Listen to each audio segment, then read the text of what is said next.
Il Presidente. Buongiorno.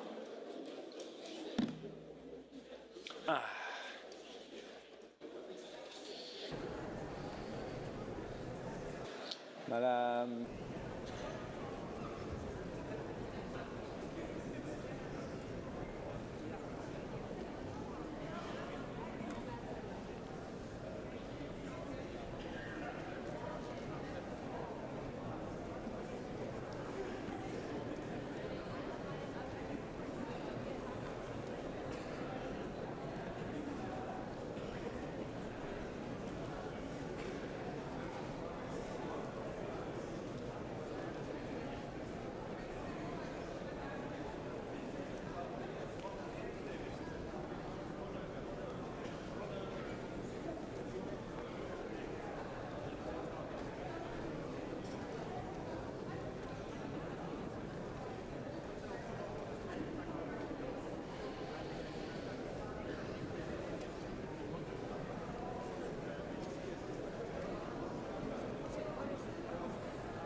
Grazie. Prendiamo posto, buongiorno colleghe e colleghi. Cosa devono fare i giornalisti? Devono andarsene? Sì.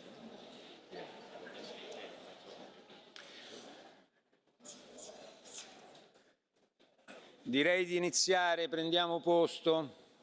Saluto anche il pubblico presente. Buona giornata. La seduta è aperta. Giornata importante, come sapete. L'ordine del giorno reca la presentazione del Collegio dei Commissari e del suo programma da parte della Presidente eletta della Commissione. Allora diamo subito la parola alla signora Ursula von der Leyen per la sua introduzione al dibattito. Prego, a lei la parola, Presidente.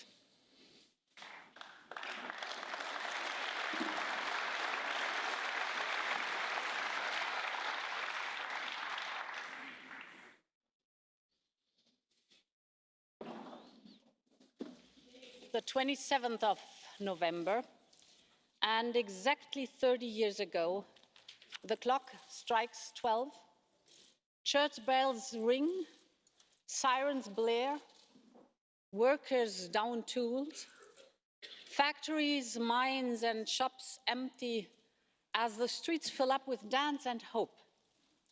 The historic 2-hour general strike in the middle of the Velvet Revolution saw people from Prague to Bratislava take part in a beautiful, peaceful wave of freedom, courage and unity.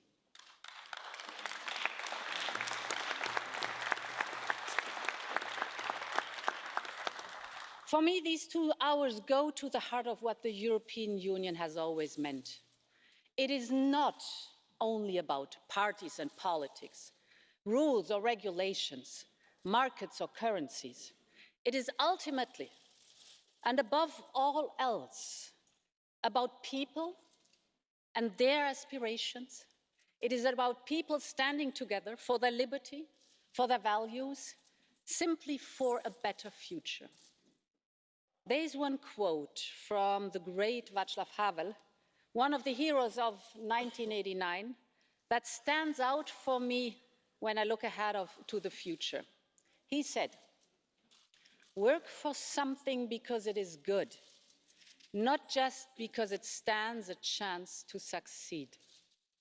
I chose this quote because over the next 5 years, our union will embark together on a transformation which will touch every part of our society and of our economy. And we will do it because it is the right thing to do, not because it will be easy.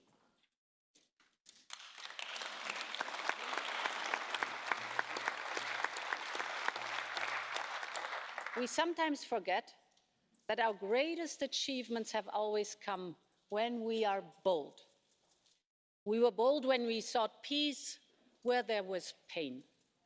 We were bold when we created a single market and a single currency. We were bold when we welcomed part of our European family that had been out in the cold for too long. But in the last years, we had to focus on the here and now, managing crisis after emergency, fighting to keep our unity and solidarity intact. If we have emerged stronger in that time, and I believe we have, it is in great part thanks to the leadership and conviction of my predecessor, Jean-Claude Juncker, a great European. He has devoted his heart, his soul and his life to our union, and his legacy speaks for himself. Jean-Claude, merci de nous tous.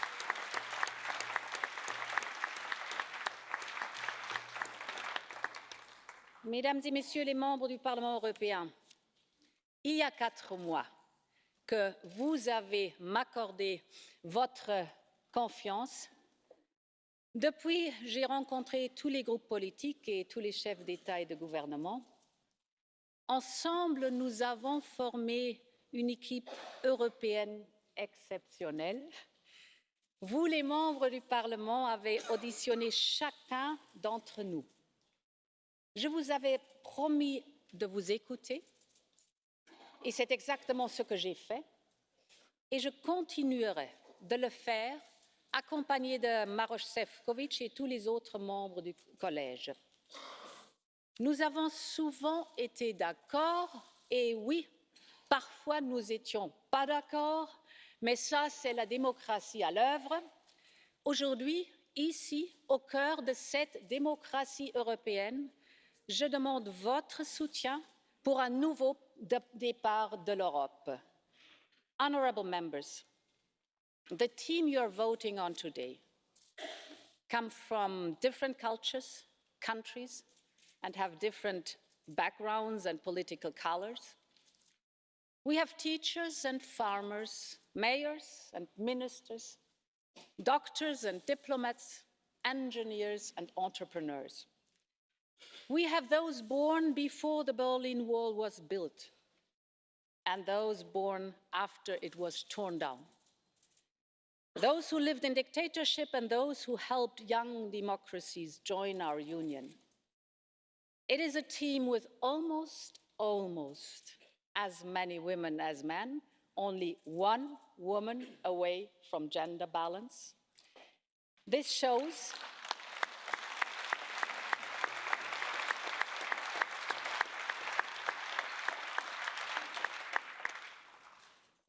we have made real progress, but also that we still have to do more. As the first woman to be president of the Commission, every member of my college will have a gender-balanced cabinet for the very first time.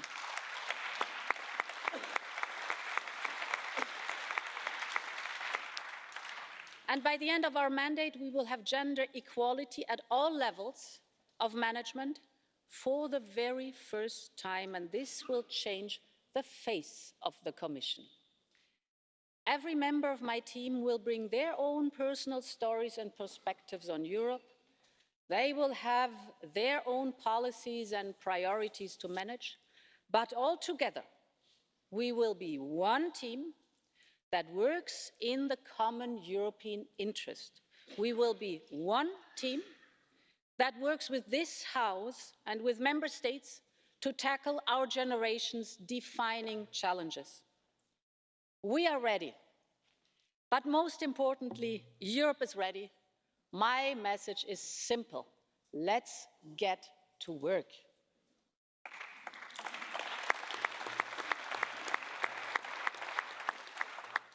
Honourable members, this is an unsettled world, where too many powers only speak the language of confrontation and unilateralism. But it is also a world where millions of people are taking to the streets to protest against corruption or to demand democratic change. The world needs our leadership more than ever to keep engaging with the world as a responsible power, to be a force for peace and for positive change. We must show our partners at the United Nations that they can rely on us as a champion of multilateralism. We must demonstrate to our friends in the Western Balkans that we share the same continent, we share the same history, we share the same culture, and we will share the same destiny. Our door remains open.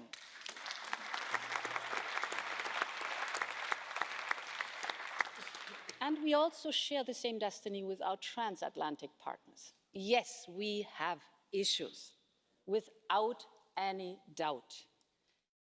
But our ties have lasted the test of time.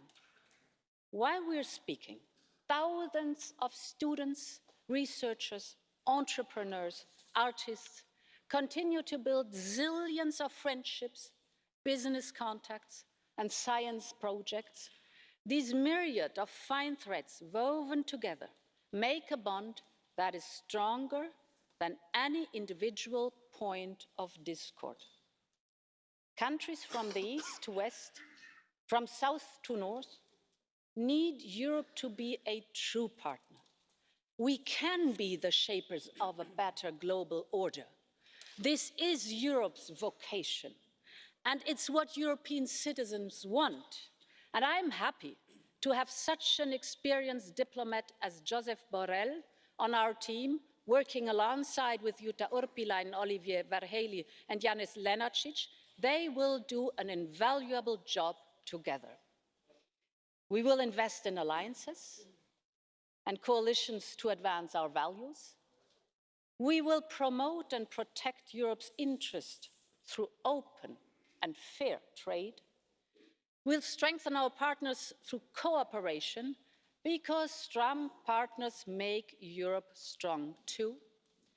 My Commission will not be afraid to speak the language of confidence, but it will be our way, the European way. This is the geopolitical Commission that I have in mind and that Europe urgently needs. Honourable members,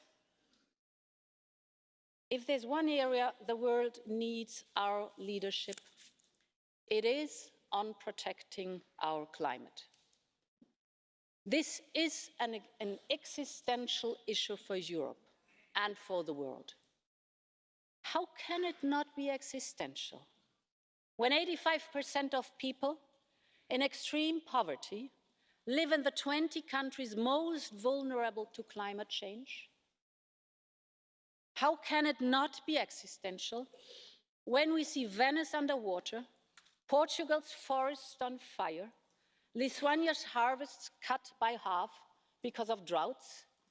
This has happened before without any question, but never with that frequency and with that intensity. And we do not have a moment to waste anymore on fighting climate change.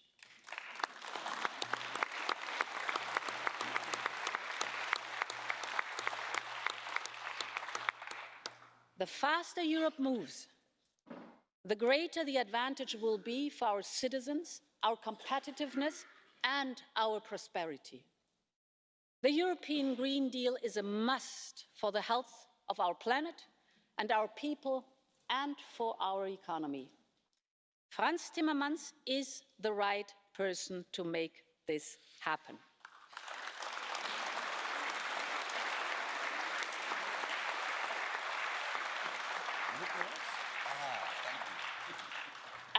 And I'm delighted that he will be supported by Kadri Simpson, Adina Valean, and many others.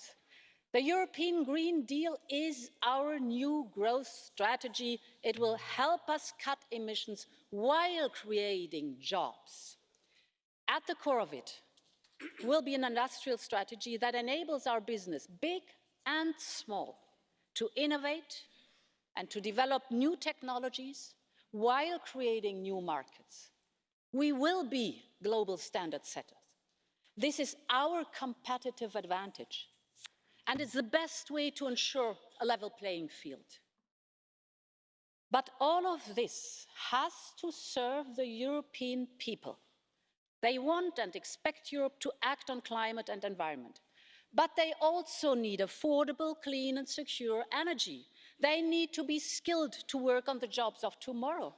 They need to commute to these new jobs or to be connected from home.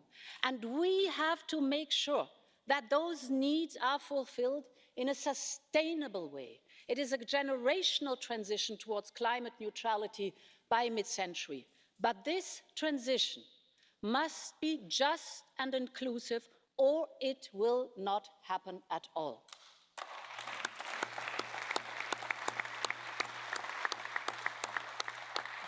It will need massive investment in innovation, research, infrastructure, housing, and the training of people. It will require public and private investments at the European and at national levels. And once again, Europe is already leading the way. The European Union will mainstream climate financing throughout its budget, but also throughout capital markets and the entire investment chain. In regions that will have to make a bigger step than most, we will support people and businesses with a targeted just transition mechanism. It will cut across different funds and instruments and attract private investment we need. To help us achieve this, The European Investment Bank will be a trusted partner. I'm particularly happy that the progress it has made to strengthen its role as European Climate Bank is obvious. This will boost investment in European technologies and solutions the world is looking for. But there is more to do. We only account for approximately 9% of the global emissions. We have to bring the world with us. And this is already happening from China to Canada, through to California. Others are working with us on their own emission trading system. And Phil Hogan will ensure that our future trade agreements include a chapter on sustainable development, because we know climate change is about all of us. We have the duty to act and the power to lead.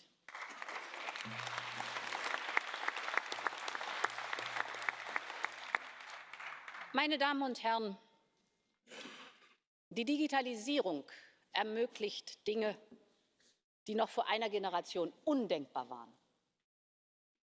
Weltweit miteinander kommunizieren, Zugang zu Informationen, Fortschritte in Medizin, Umweltschutz, Mobilität, Inklusion. Es gibt keine Zukunft ohne Digitalisierung. Und Margarete Vestager ist diejenige, die uns auf diesem Weg weiterbringen wird.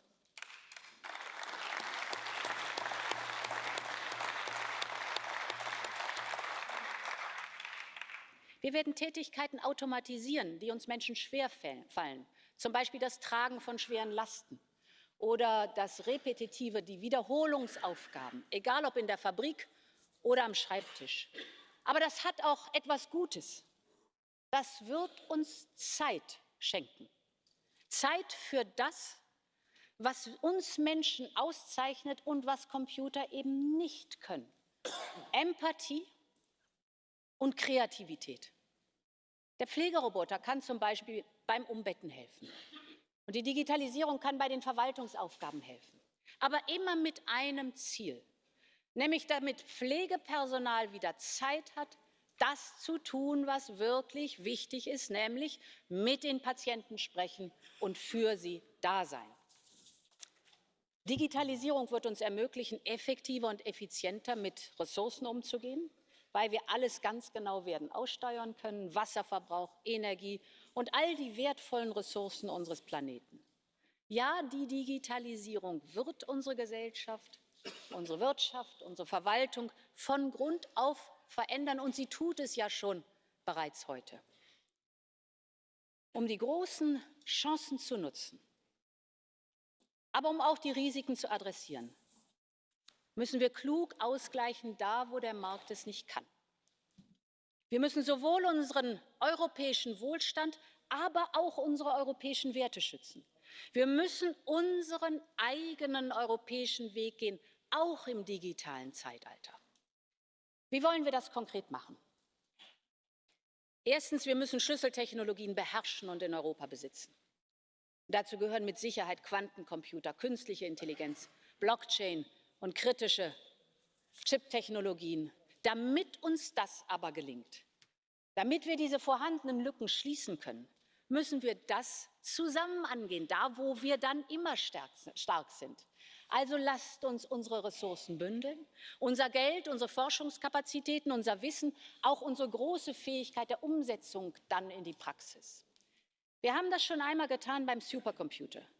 Europa ist derzeit dabei, auf dem Weltmarkt einen der 3 leistungsstarken Rechner zu erwerben. Das ist klasse, dass wir ihn bekommen, aber ich möchte, dass wir ihn in der nächsten Generation als Europäer selber bauen. Das muss unser Ziel sein.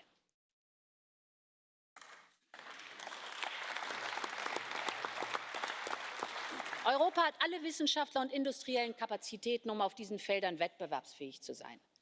Lassen wir uns das nicht kleinreden, weder von außen noch wir selber.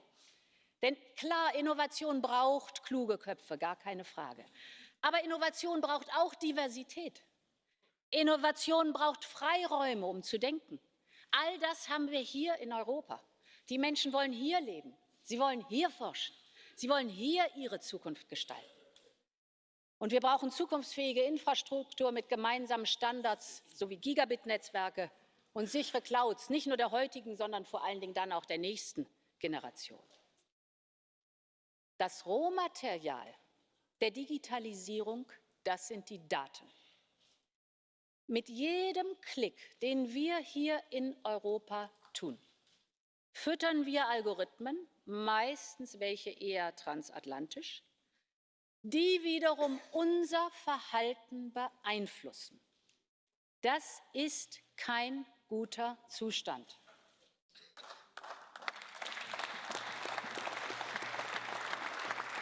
Und deshalb, so wie wir das bei der Datenschutzgrundverordnung getan haben, nämlich den Rahmen gesetzt haben für die Welt, und das konnte nur Europa tun, so müssen wir dieses auch bei der künstlichen Intelligenz tun. Weil wir in Europa vom Menschen her denken, nicht vom Markt und dem Geld, nicht vom Staat her, sondern vom Menschen her. Und es geht nicht darum, das ist wichtig, den Datenfluss einzudämmen. Es geht darum, dass wir die Regeln setzen, wie verantwortungsvoller Umgang mit Daten geht. Denn für uns Europäer, hat der Schutz der digitalen Identität absolute und oberste Priorität. Uns ist das wichtig.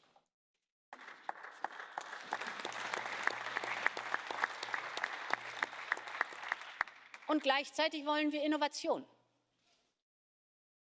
Heute werden 85% aller nicht personenbezogenen Daten, 85%, nicht ein einziges Mal genutzt.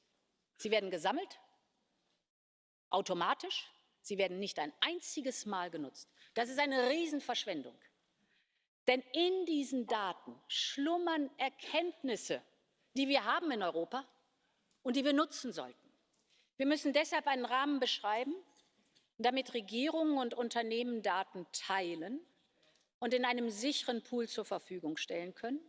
Ich kann mir keine kompetentere Person vorstellen als Thierry Breton, um dazu eine Datenstrategie zu entwickeln.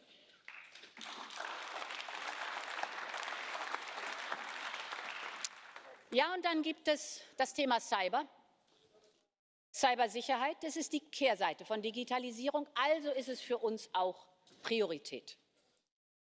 Wir brauchen für die Wettbewerbsfähigkeit der europäischen Unternehmen höchste Sicherheitsanforderungen und eine einheitliche europäische Vorgehensweise. Dazu müssen wir Wissen über die Gefahren teilen, nicht need to know, aber need to share. Wir sollten eine gemeinsame Plattform schaffen, gewissermaßen eine erweiterte Cybersicherheitsagentur. Nur so stärken wir das Vertrauen in die vernetzte Wirtschaft und nur so erhöhen wir die Resilienz gegen alle Arten von Risiken. Das kann uns alles gelingen, wenn wir gemeinsam vorgehen, wenn wir auf unseren europäischen Werten aufbauen. Und dann bin ich zuversichtlich, dass Europa auch im digitalen Zeitalter eine führende Rolle spielen wird. Das kann Europa. Honorable members, Europe has a lot to be proud of. We are the world's trading superpower. We rank first globally in exporting manufactured goods and services. We are the largest source and destination of foreign direct investment anywhere in the world. Our industry is world-class in high-value sectors, for instance, making a third of the world's space satellites. And our companies are at the cutting edge, holding 40% of the world's renewable technology patents. We should harness this transformation power of the twin digital and climate transition to strengthen our own industrial base and our innovation potential. This can only be done through investment. And honorable members, we have to scale up. For years, we invest less in innovation than our competitors do. This is a huge handicap to our competitiveness and our ability to lead this transformation. This is why we should not see the next multi-annual financial framework as a simple accounting exercise. The world 7 years ago looks nothing like the world in 7 years' time. Our budget must be significantly modernized. I know that in this field I can not only rely on the experience and skill of Johannes Hahn, but also on this Parliament. But public budgets can only go so far. We must make sure that investment can flow to where it is needed by completing the Capital Markets Union. This will help improve access to finance for small businesses and startups, to let them grow, innovate, and take the risks they need. And the same goes for the banking union. We have to complete it in order to make our financial system stronger and more resilient. I have entrusted this task to Valdis Dombrovskis, the right person for the right job.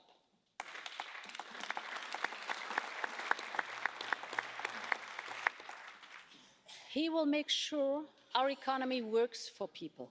Quality jobs, equal opportunities, fair working conditions, and inclusion. He knows that we need sound public finances for sustainable growth. And he will drive our competitiveness and our sustainability. They go hand in hand. We should never forget that competitive sustainability has always been at the heart of our social market economy. We just called it differently. Think of the family-owned business all across our European Union. They were not built on solely shareholder values or the next bonuses. They were built to last, to pass down generations, to provide a fair living for the employees. They were built on passion for quality, tradition, and innovation. The things we make today may have changed, but we must rediscover our competitive sustainability, dear friends here in this high house.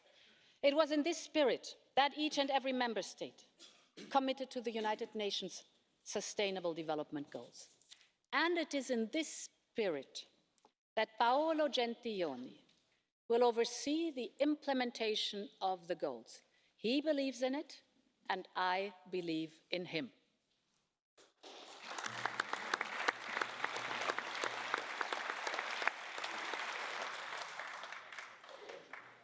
The European economy has recovered from one of the worst economic and financial crises since the end of the Second World War. The labor market remains strong, and unemployment continues to fall. However, with clouds forming on the horizon, Europe should prepare for what is ahead.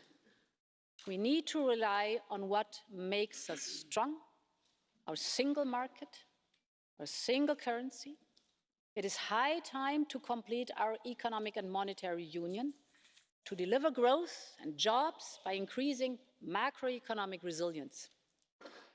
We must use the flexibility allowed under the Stability and Growth Pact to give the time and the space for our economies to grow. And at the same time, we must support member states with targeted investments and structural reforms. I cannot think of a better person to lead this work than Elisa Ferreira.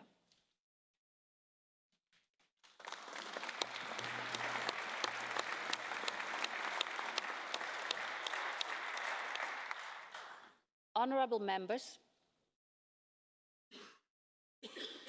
last month, 39 people lost their lives in the back of a lorry after having been trafficked through at least 4 European countries.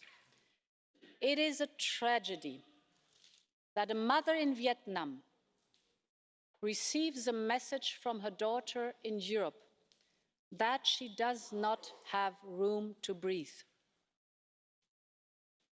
for those 39 people, for their mothers, fathers, and friends.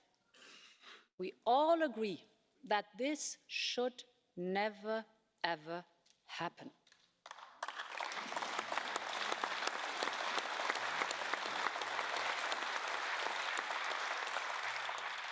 People expect Europe to find common solution to the shared challenge of migration. This is an issue that has divided us, but we should step forward. We need solutions that work for all. This is the task that I have entrusted to Margaritis Skinas and Ylva Johansson. With their different skills and perspectives, they will form a formidable team.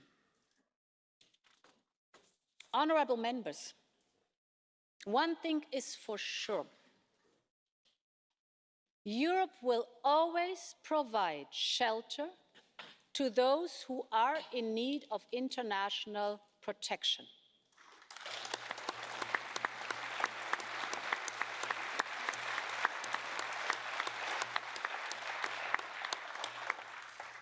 And it is in our interest that those who stay are integrated in our society. But we also have to ensure that those who have no right to stay return home.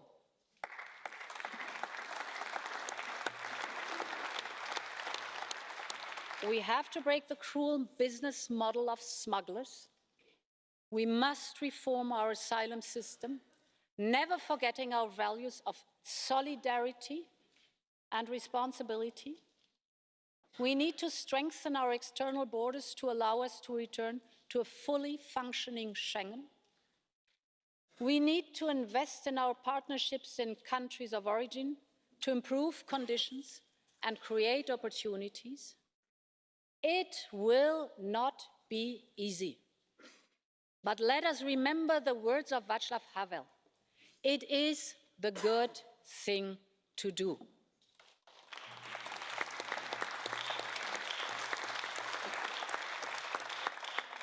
Migration will not go away, it will stay with us. And therefore, I think a Europe that is so proud of its values and so proud of its rule of law has to be able to come up with an answer that is both humane and effective. We should be able to do that. And that the same team of Margaritis Skinas and Ylva Johansson will also be responsible for strengthening our internal security.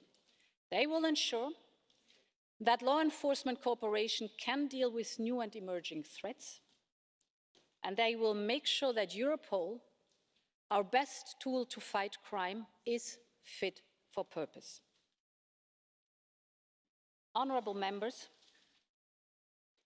when I was a girl living in Brussels, my little sister died of cancer at the age of 11.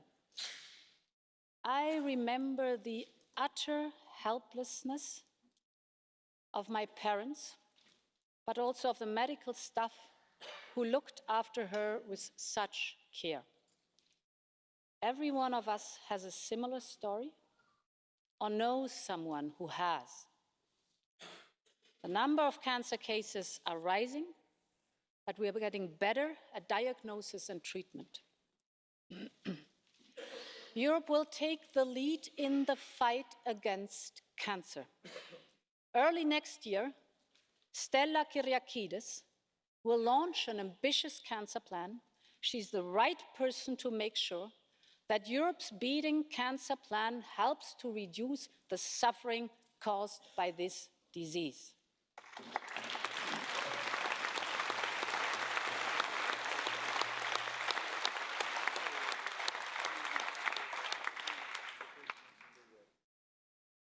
The point is that Europe needs to care for the things people care about. People care about the future of our children and our society. Culture and education are what link our history with our future. This is what makes us unique. Our soul, our culture, our diversity. our heritage. And I know that with Maria Gabriel, it is in safe hands. This is why I'm happy to announce that her portfolio will be renamed Commissioner for Innovation, Research, Culture, Education and Youth.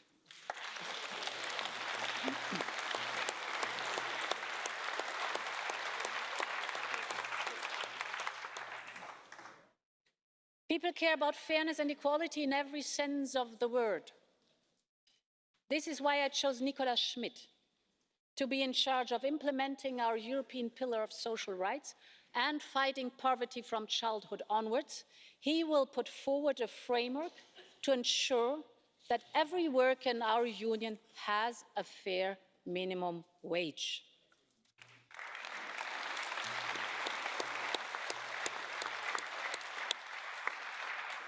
And Helena Dalli will be the champion we need to break through the glass ceilings, those barriers holding people back because of who they are, what they believe, and who they love.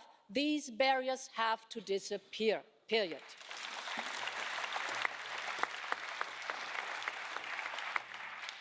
People care about their rights, values, and freedoms.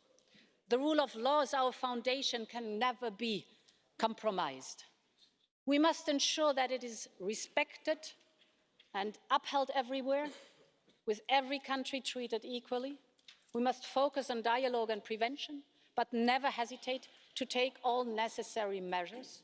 We need experience and engagement, and Vera Jourova and Didier Reinders are the right people exactly for that.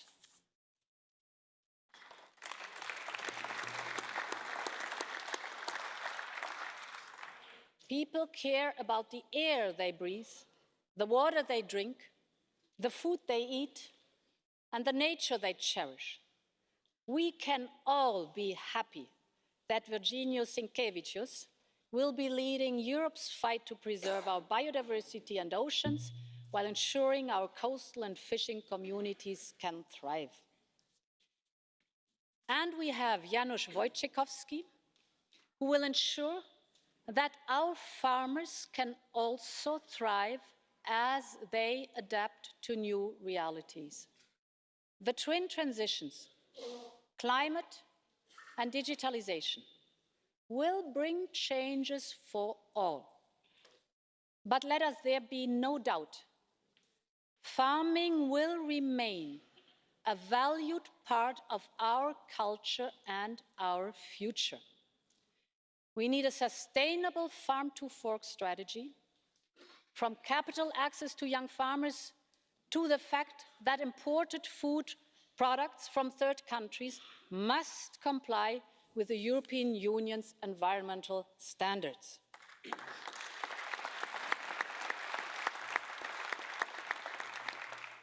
And people care about having a say in their future.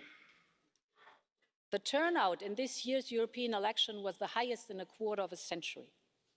But democratic participation does not stop on election day. We will mobilize Europe's best energies from all parts of our union, from all institutions, from all walks of life, to engage in the Conference on the Future of Europe.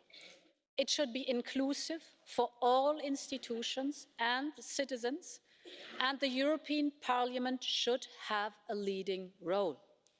From the Commission side, Dubravka Šuica, an experienced member of this House, will work closely with you to make this a success.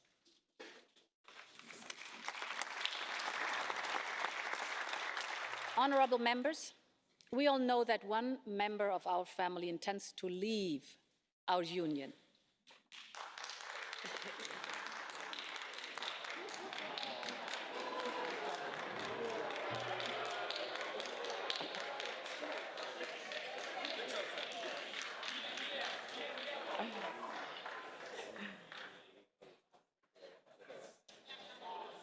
A vast majority of this House seems to be happy about the fact that a very, very, very small group in this House would not be able to clap as loud anymore.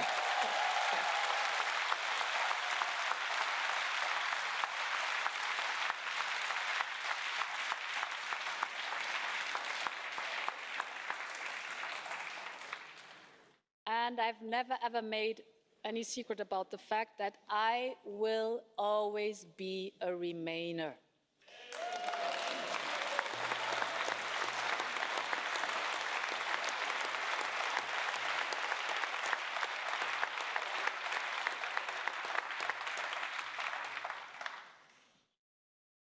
We will respect the decision taken by the British people. We will work closely together to find solutions to common challenges, especially on security matters. But one thing has to be absolutely clear. Whatever the future holds, the bond and the friendship between our people are unbreakable.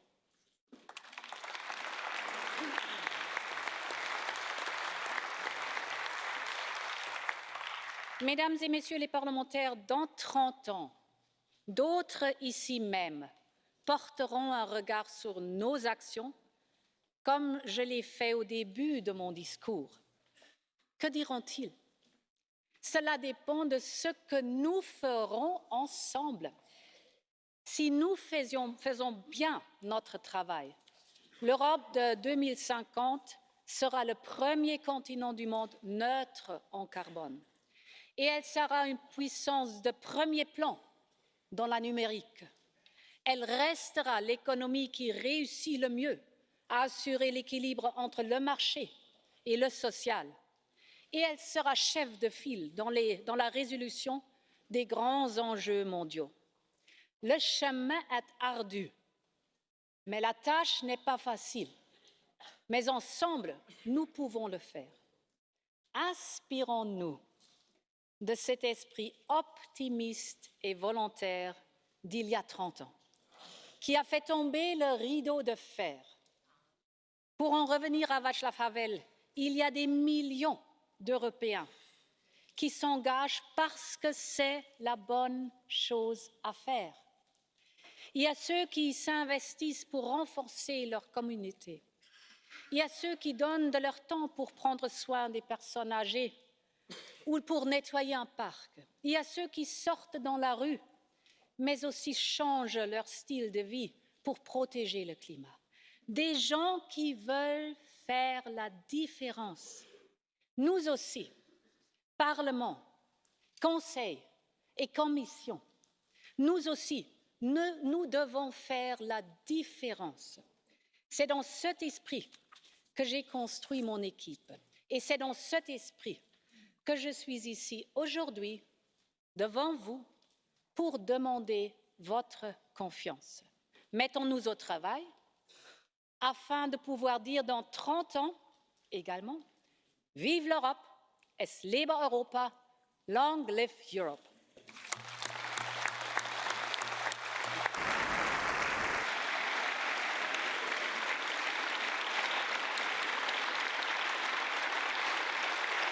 Très bien. Très bien, très bien.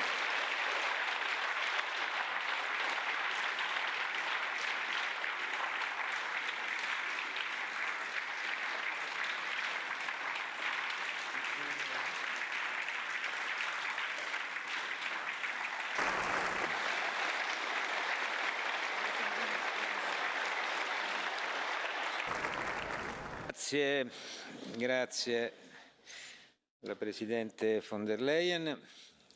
Saluto anch'io il Consiglio, tutti i commissari presenti. Iniziamo il dibattito ascoltando i presidenti dei gruppi politici. La parola a Manfred Weber. Prego. Clear priorities, well balanced, forward looking. That was a speech we hear today from Ursula von der Leyen. I thank you for this. The last weeks were prime time for us as European Parliament.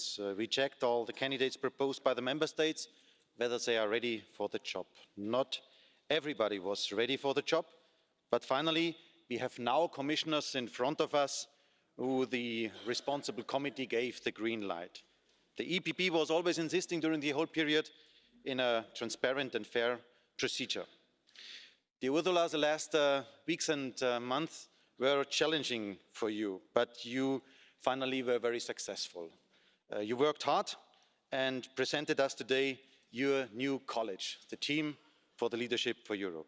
Together we delivered, and today, hopefully with the full support of this House, we can also give the new Commission a strong democratic legitimacy. One of the key achievements of your team is the better gender balance, the improvement of gender balance. We have more female commissioners than ever before. And I'm proud to say, as an EPP responsible politician, that from the EPP part of the college, we have 50% women. So we achieved our goal to get a 50% balance. Others still have to work on this. And we brought as EPP the first female Commission President in office. So for us, it's not only about Sunday speeches. For us, we deliver when it is about gender balance. And we have a good mixture from experienced colleagues like Johannes Hahn, like Phil Hogan, Valdis Dombrovskis and Maria Gabriel. We have new commissioners like Stella Kyriakidis, Margaritis Schinas and Oliver Verhely. And we have two colleagues who served over years in the European Parliament, Adina Valian and Dubravka Suica. So from our team as EPP, we have a good mixture and we count on their contribution. Dear colleagues, my group, the European People's Party, got in the last elections 40 million votes. And we have now the responsibility to deliver what our people, our voters ask us to do. As biggest parties in Europe, in the European Parliament, in the group, we want to deliver now. In 2024, we will have implemented an ambitious and smart climate policy based on innovation, without attacking farmers and without doing politics against the industry. In 2024, we will have achieved that the European Union will have a master plan against cancer. We will have achieved in 2024 to build up 5 million new jobs, and we have to stop brain drain between East and West. In 2024, we will have agreed on further trade agreements. When Trump is building up trade walls, we as Europeans have to build up trade bridges. And in 2024, we will have transformed Europol in a full European FBI, where the mafia and the organized crime is really under pressure. In 2024, we will have defined the final borders of Europe. Turkey is a strong partner, but Turkey cannot become a member of the European Union. And in 2024, we will have established a strong European border and coast guard with at least 10,000 Frontex officers to protect our borders. The state decides who is arriving in Europe and not the smugglers decide. That is what we have in mind when we speak about delivering. That's why the European People's Party will today vote in favour of the Commission. Let's start now to deliver our promises. Ambitious projects are important, no doubt about this. But in the upcoming years, there is even more at stake. We feel our societies are falling apart. Our European common feeling is more and more under attack because of the split between people who feel threatened by globalization and those who enjoy their new opportunities. What makes Europe unique is at stake.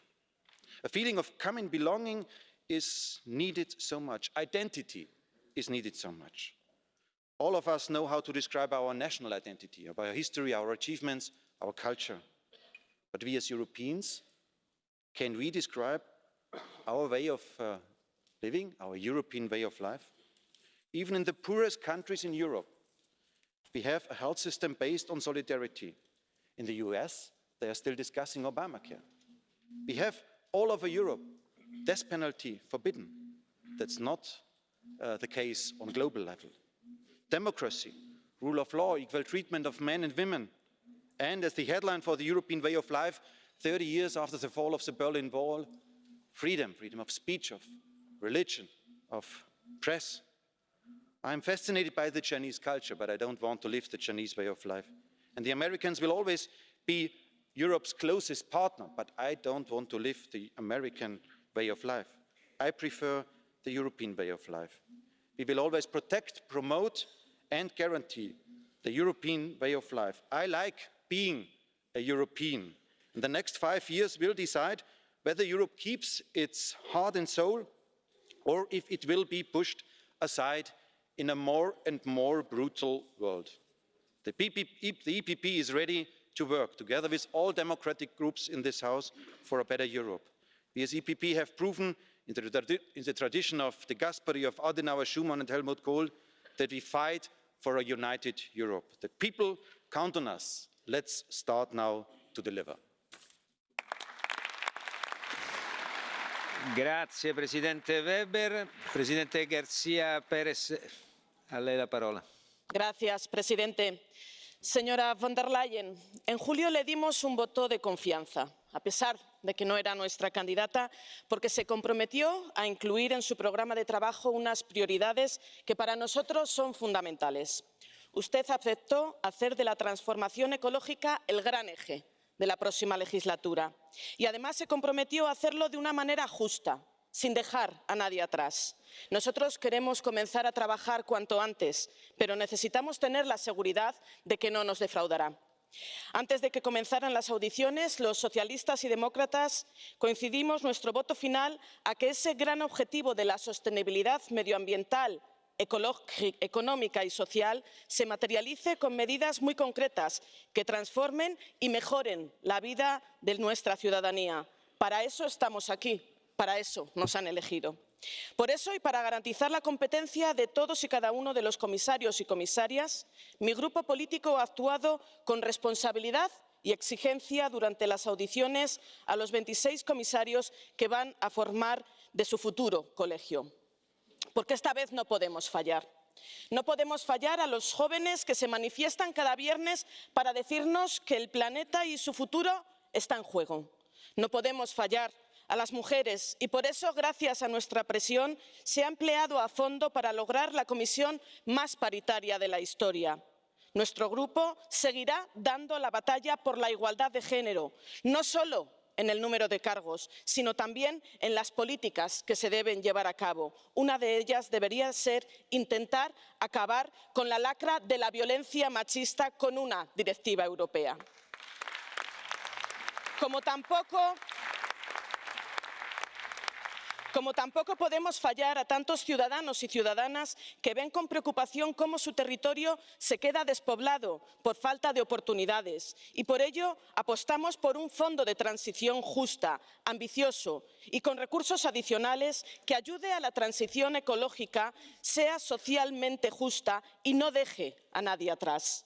Tenemos 5 años por delante para demostrar que la política sí tiene soluciones, que la unión hace la fuerza y que Europa tiene mucho que decir en un mundo cada vez más convulso.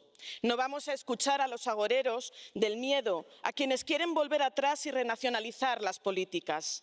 Sabemos que solo juntos y juntas podremos afrontar estos grandes retos y para eso necesitamos una Comisión fuerte, una Comisión valiente, una Comisión capaz de hacer un nuevo dinamismo superando las viejas políticas. Los nuevos retos exigen de hacer nuevas formas de política, una realidad cada vez más compleja. Y la mejor guía para renovar nuestros principios, para asegurar la sostenibilidad de nuestro modelo social y para asegurar la coherencia de nuestras políticas son los Objetivos de Desarrollo Sostenible y la Agenda 2030. Nos alegra que, gracias a nuestra demanda, haya aceptado que cada comisario individualmente y todos, como colegio, sean responsables de aplicarlos, así como su integración en el semestre europeo, una cuestión fundamental. Estamos muy satisfechos de que el New Green Deal sea la prioridad de la futura Comisión Europea y sabemos que Frans Timmermans hará un excelente trabajo. La emergencia climática no puede esperar. Y para nosotros, más que una agenda verde, para los socialistas será una agenda sandía, verde por fuera y roja por dentro. La Unión Europea debe recuperar su alma social y poner a las personas y la lucha contra las desigualdades en el corazón de la acción política. Y esto requiere políticas muy concretas. En la legislatura anterior establecimos las bases de un pilar social europeo que ahora nos toca desarrollar. Los socialistas y demócratas tenemos una batería de propuestas para fortalecer el pilar social europeo, así como la arquitectura financiera y fiscal de la Unión. Y tenga seguro que los próximos 5 años seguiremos insistiendo en ello.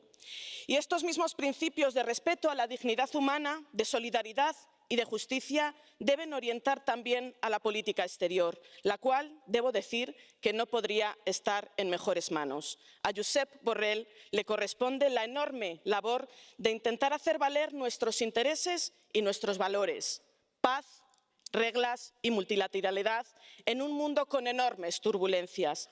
También seremos exigentes con el cumplimiento de los principios en política migratoria y política comercial. De este modo, si no, perderemos nuestra legitimidad si no lo hacemos así, si no somos coherentes. Y seamos ambiciosos también con el próximo presupuesto.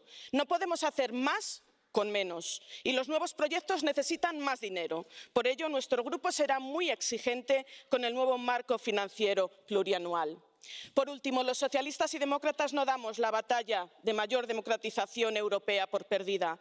Queremos mejorar y reforzar el sistema del Spitzenkandidaten y debatir de nuevo las listas transnacionales. Por ello, nos implicaremos al máximo en la próxima conferencia para el futuro de Europa. La Unión Europea se construye día a día y por eso es tan apasionante. Decía Paul Henry Spaak, uno de los padres del proyecto europeo, que los experimentos científicos se ensayan una y otra vez hasta que consiguen el éxito. No debe ser menos nuestro experimento por una Europa unida, próspera, justa e igualitaria. De lo que hagamos en esta legislatura dependerá en gran medida la continuidad del proyecto de la Unión Europea y que la ciudadanía vuelva a confiar en las instituciones. Los socialistas y demócratas lo tenemos muy claro. Queremos estar a la altura de las circunstancias y por eso apoyaremos hoy con nuestro voto exigente, leal y vigilante a este colegio de comisarios. Confiamos en que esta comisión sea consciente de ello y actúe con responsabilidad. Nos jugamos demasiado. Gracias. Grazie, Presidente Cioloş. A lei la parola. Madame la Présidente élue, chers collègues, cette commission est le fruit d'un processus d'examen sévère que ce Parlement lui a réservé, mais qui devrait la rendre plus forte. Elle va devoir maintenant délivrer ces engagements que Ursula von der Leyen nous a présentés ici.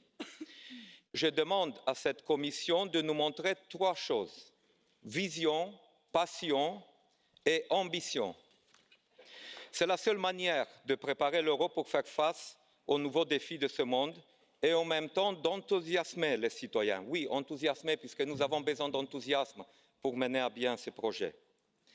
Une commission géopolitique, a dit Madame von der Leyen. Très bien, mais cela nécessite des changements en profondeur. En tant que groupe, nous avons poussé 4 grandes priorités. Premièrement, nous avons l'ambition de faire de l'Europe le premier continent neutre en carbone en 2050, mais avec une économie prête à relever ces défis. Cela sera possible avec des entrepreneurs, des agriculteurs et chercheurs prêts à agir. Investissons donc dans la transition avec un Just Transition Fund et une banque pour le climat, et avec un budget qui est à la hauteur de cette tâche. Deuxièmement, le digital transforme déjà notre société, avec des opportunités considérables pour les citoyens, pour notre économie, mais aussi avec des risques.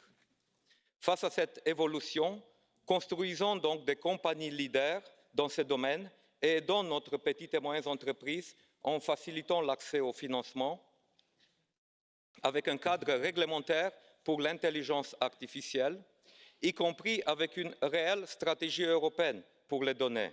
Et j'en suis sûr que Margrethe Vestager et Thierry Breton seront à la hauteur de cette tâche. Troisièmement, l'Europe, dans 5 ans, parlera-t-elle encore sur un pied d'égalité avec la Chine et les États-Unis?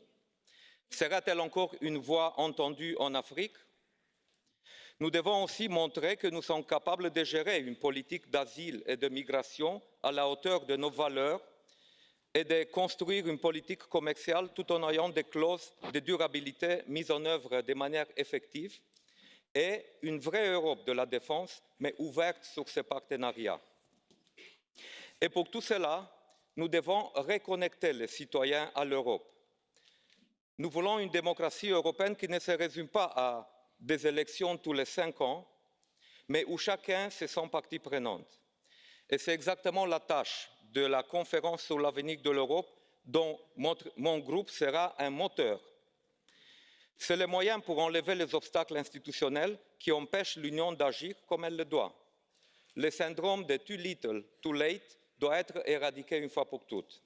Sinon, ce ne sera pas M. Skinas avec son portefeuille, mais avec les Américains ou pire encore les Chinois qui vont décider demain de notre mode de vie. Merci. Grazie. Presidente Keller, a lei la parola. Dear Commissioner candidates, you're running today for leading the European Union, a union that started out as a project of peace, of democracy, of human rights, a fantastic project. Where right now, if we look around us, thousands of people are drowning at our borders. More than 5 women get killed by their partners every day. And a union where some of the member states are turning away from these basic values of democracy, of rule of law, and of freedom that so many of the European citizens have fought so hard for. A union that risks to fail in the face of the climate crisis and thereby risking the livelihood of the younger generation and future generations. But it's also a union with a great potential to be the front runner for climate protection, to be the place of innovation and for visionaries, the continent that would stand up for its values and for human rights, be it at home or be it in the world. So today the question is, will the new Commission, will you be ready to fulfill those potentials? Will you be able to meet the challenges of the environmental, social and democratic crisis that we do have in Europe right now? And this will take courage, it will take conviction. And during the hearings, we've heard conviction in some of you, but not in all of you and not in all topics. How, for example, is the Commission going to deliver an ambitious climate protection programme if there's no will to change the agricultural and the trade policy? I can tell you that this is not going to work. Green headlines are just not enough. We need an ambitious content, we need an ambitious agenda, and without a deep reform of the agricultural policy and of the trade agenda, any climate policy must remain half-hearted, and we just don't have the time for that.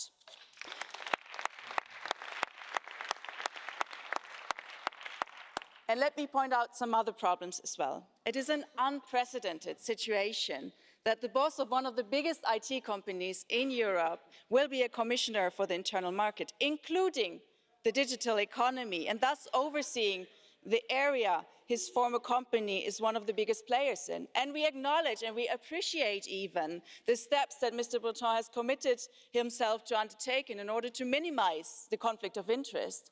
But we do think that the conflict of interest here is inherent in his portfolio, and he didn't have a voice over that. But we do think that this is a big, big problem and that the digital market should have been removed from his portfolio. And as Greens, we cannot accept this sort of conflict of interest, which risks our reputation as EU institutions. Another big problem lies, unfortunately, with our commissioner from Hungary, sent to us with best regards from Mr. Orban. And how can somebody who represents a government that is constantly undermining and breaking EU law and values, how can someone like that be telling countries that want to join the European Union that they absolutely have to follow rule of law and European laws? That is cynical.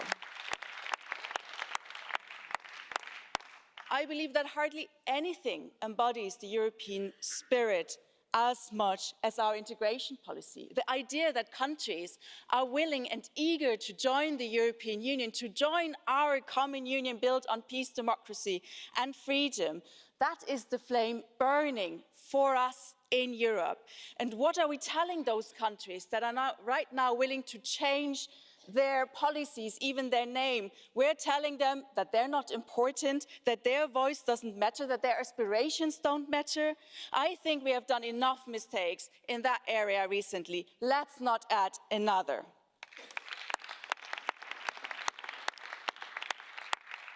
President von der Leyen, we have raised those issues continuously. This is nothing new to you, but it's really for those reasons that we cannot support your Commission. But We are willing to work with the Commission in order to strengthen European democracy and human rights, in order to tackle the climate crisis and to foster European integration. Whenever you and your college will take initiatives in that regard, we are more than eager to cooperate with you, to work together with you. You will find in us a constructive partner, but rest assured that we will also be critical. If you don't, you can count on that. And colleagues, it is time for us to act. The climate cannot wait.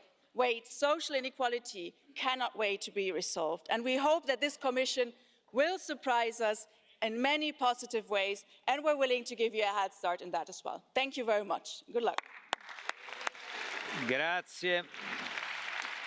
Per il gruppo ID, onorevole Bardella, prego. Merci, Monsieur le Président. Madame von der Leyen, lors des débats de la campagne européenne, droite et gauche ont pu donner l'illusion de désaccord quant à l'orientation à donner à l'Union européenne. Mais aujourd'hui, par une conjuration d'intérêts, vous allez, mes chers collègues, élire une commission qui s'inscrit dans la continuité de la précédente. Le jeu de chaises musicales des postes de commissaires auxquels nous avons assisté ces dernières semaines n'y fera rien. Un bon commissaire est avant tout un homme ou une femme qui doit pouvoir rentrer sans broncher dans le moule des réglementations et des procédures dont seul Bruxelles a le secret. L'émergence sur tout le continent de forces politiques défendant l'intérêt des peuples et des nations aurait dû vous pousser à revoir votre copie et à rompre avec les logiques totalement obsolètes que vous allez pourtant prolonger. Traité de libre-échange, concurrence déloyale, travail détaché, libéralisation de nos services publics, mirage d'une Europe fédérale et bien sûr laxisme migratoire. Autant de mots auxquels vous resterez sourds, embarqués dans une machine infernale, technocratique, sans frontières et sans âme. Peu après avoir accordé le titre de commissaire à la protection du mode de vie européen, votre courage sémantique a cédé sous la pression des socialistes pour devenir la promotion des modes de vie européens. Autant d'ores et déjà le nommer par ce qu'il sera, un commissaire à la promotion de l'immigration. Cette commission, j'en suis persuadé, remplira à merveille le rôle qui est le sien, celui de chape de plomb destinée à étouffer l'aspiration à la liberté et à la continuité historique des nations européennes. Le Brexit devrait être l'occasion pour le Conseil de remettre les traités sur la table et d'aller vers une Europe des nations plus juste, plus protectrice et surtout plus démocratique. Juncker, von der Leyen, un jeu de chaises musicales pour surtout ne rien changer.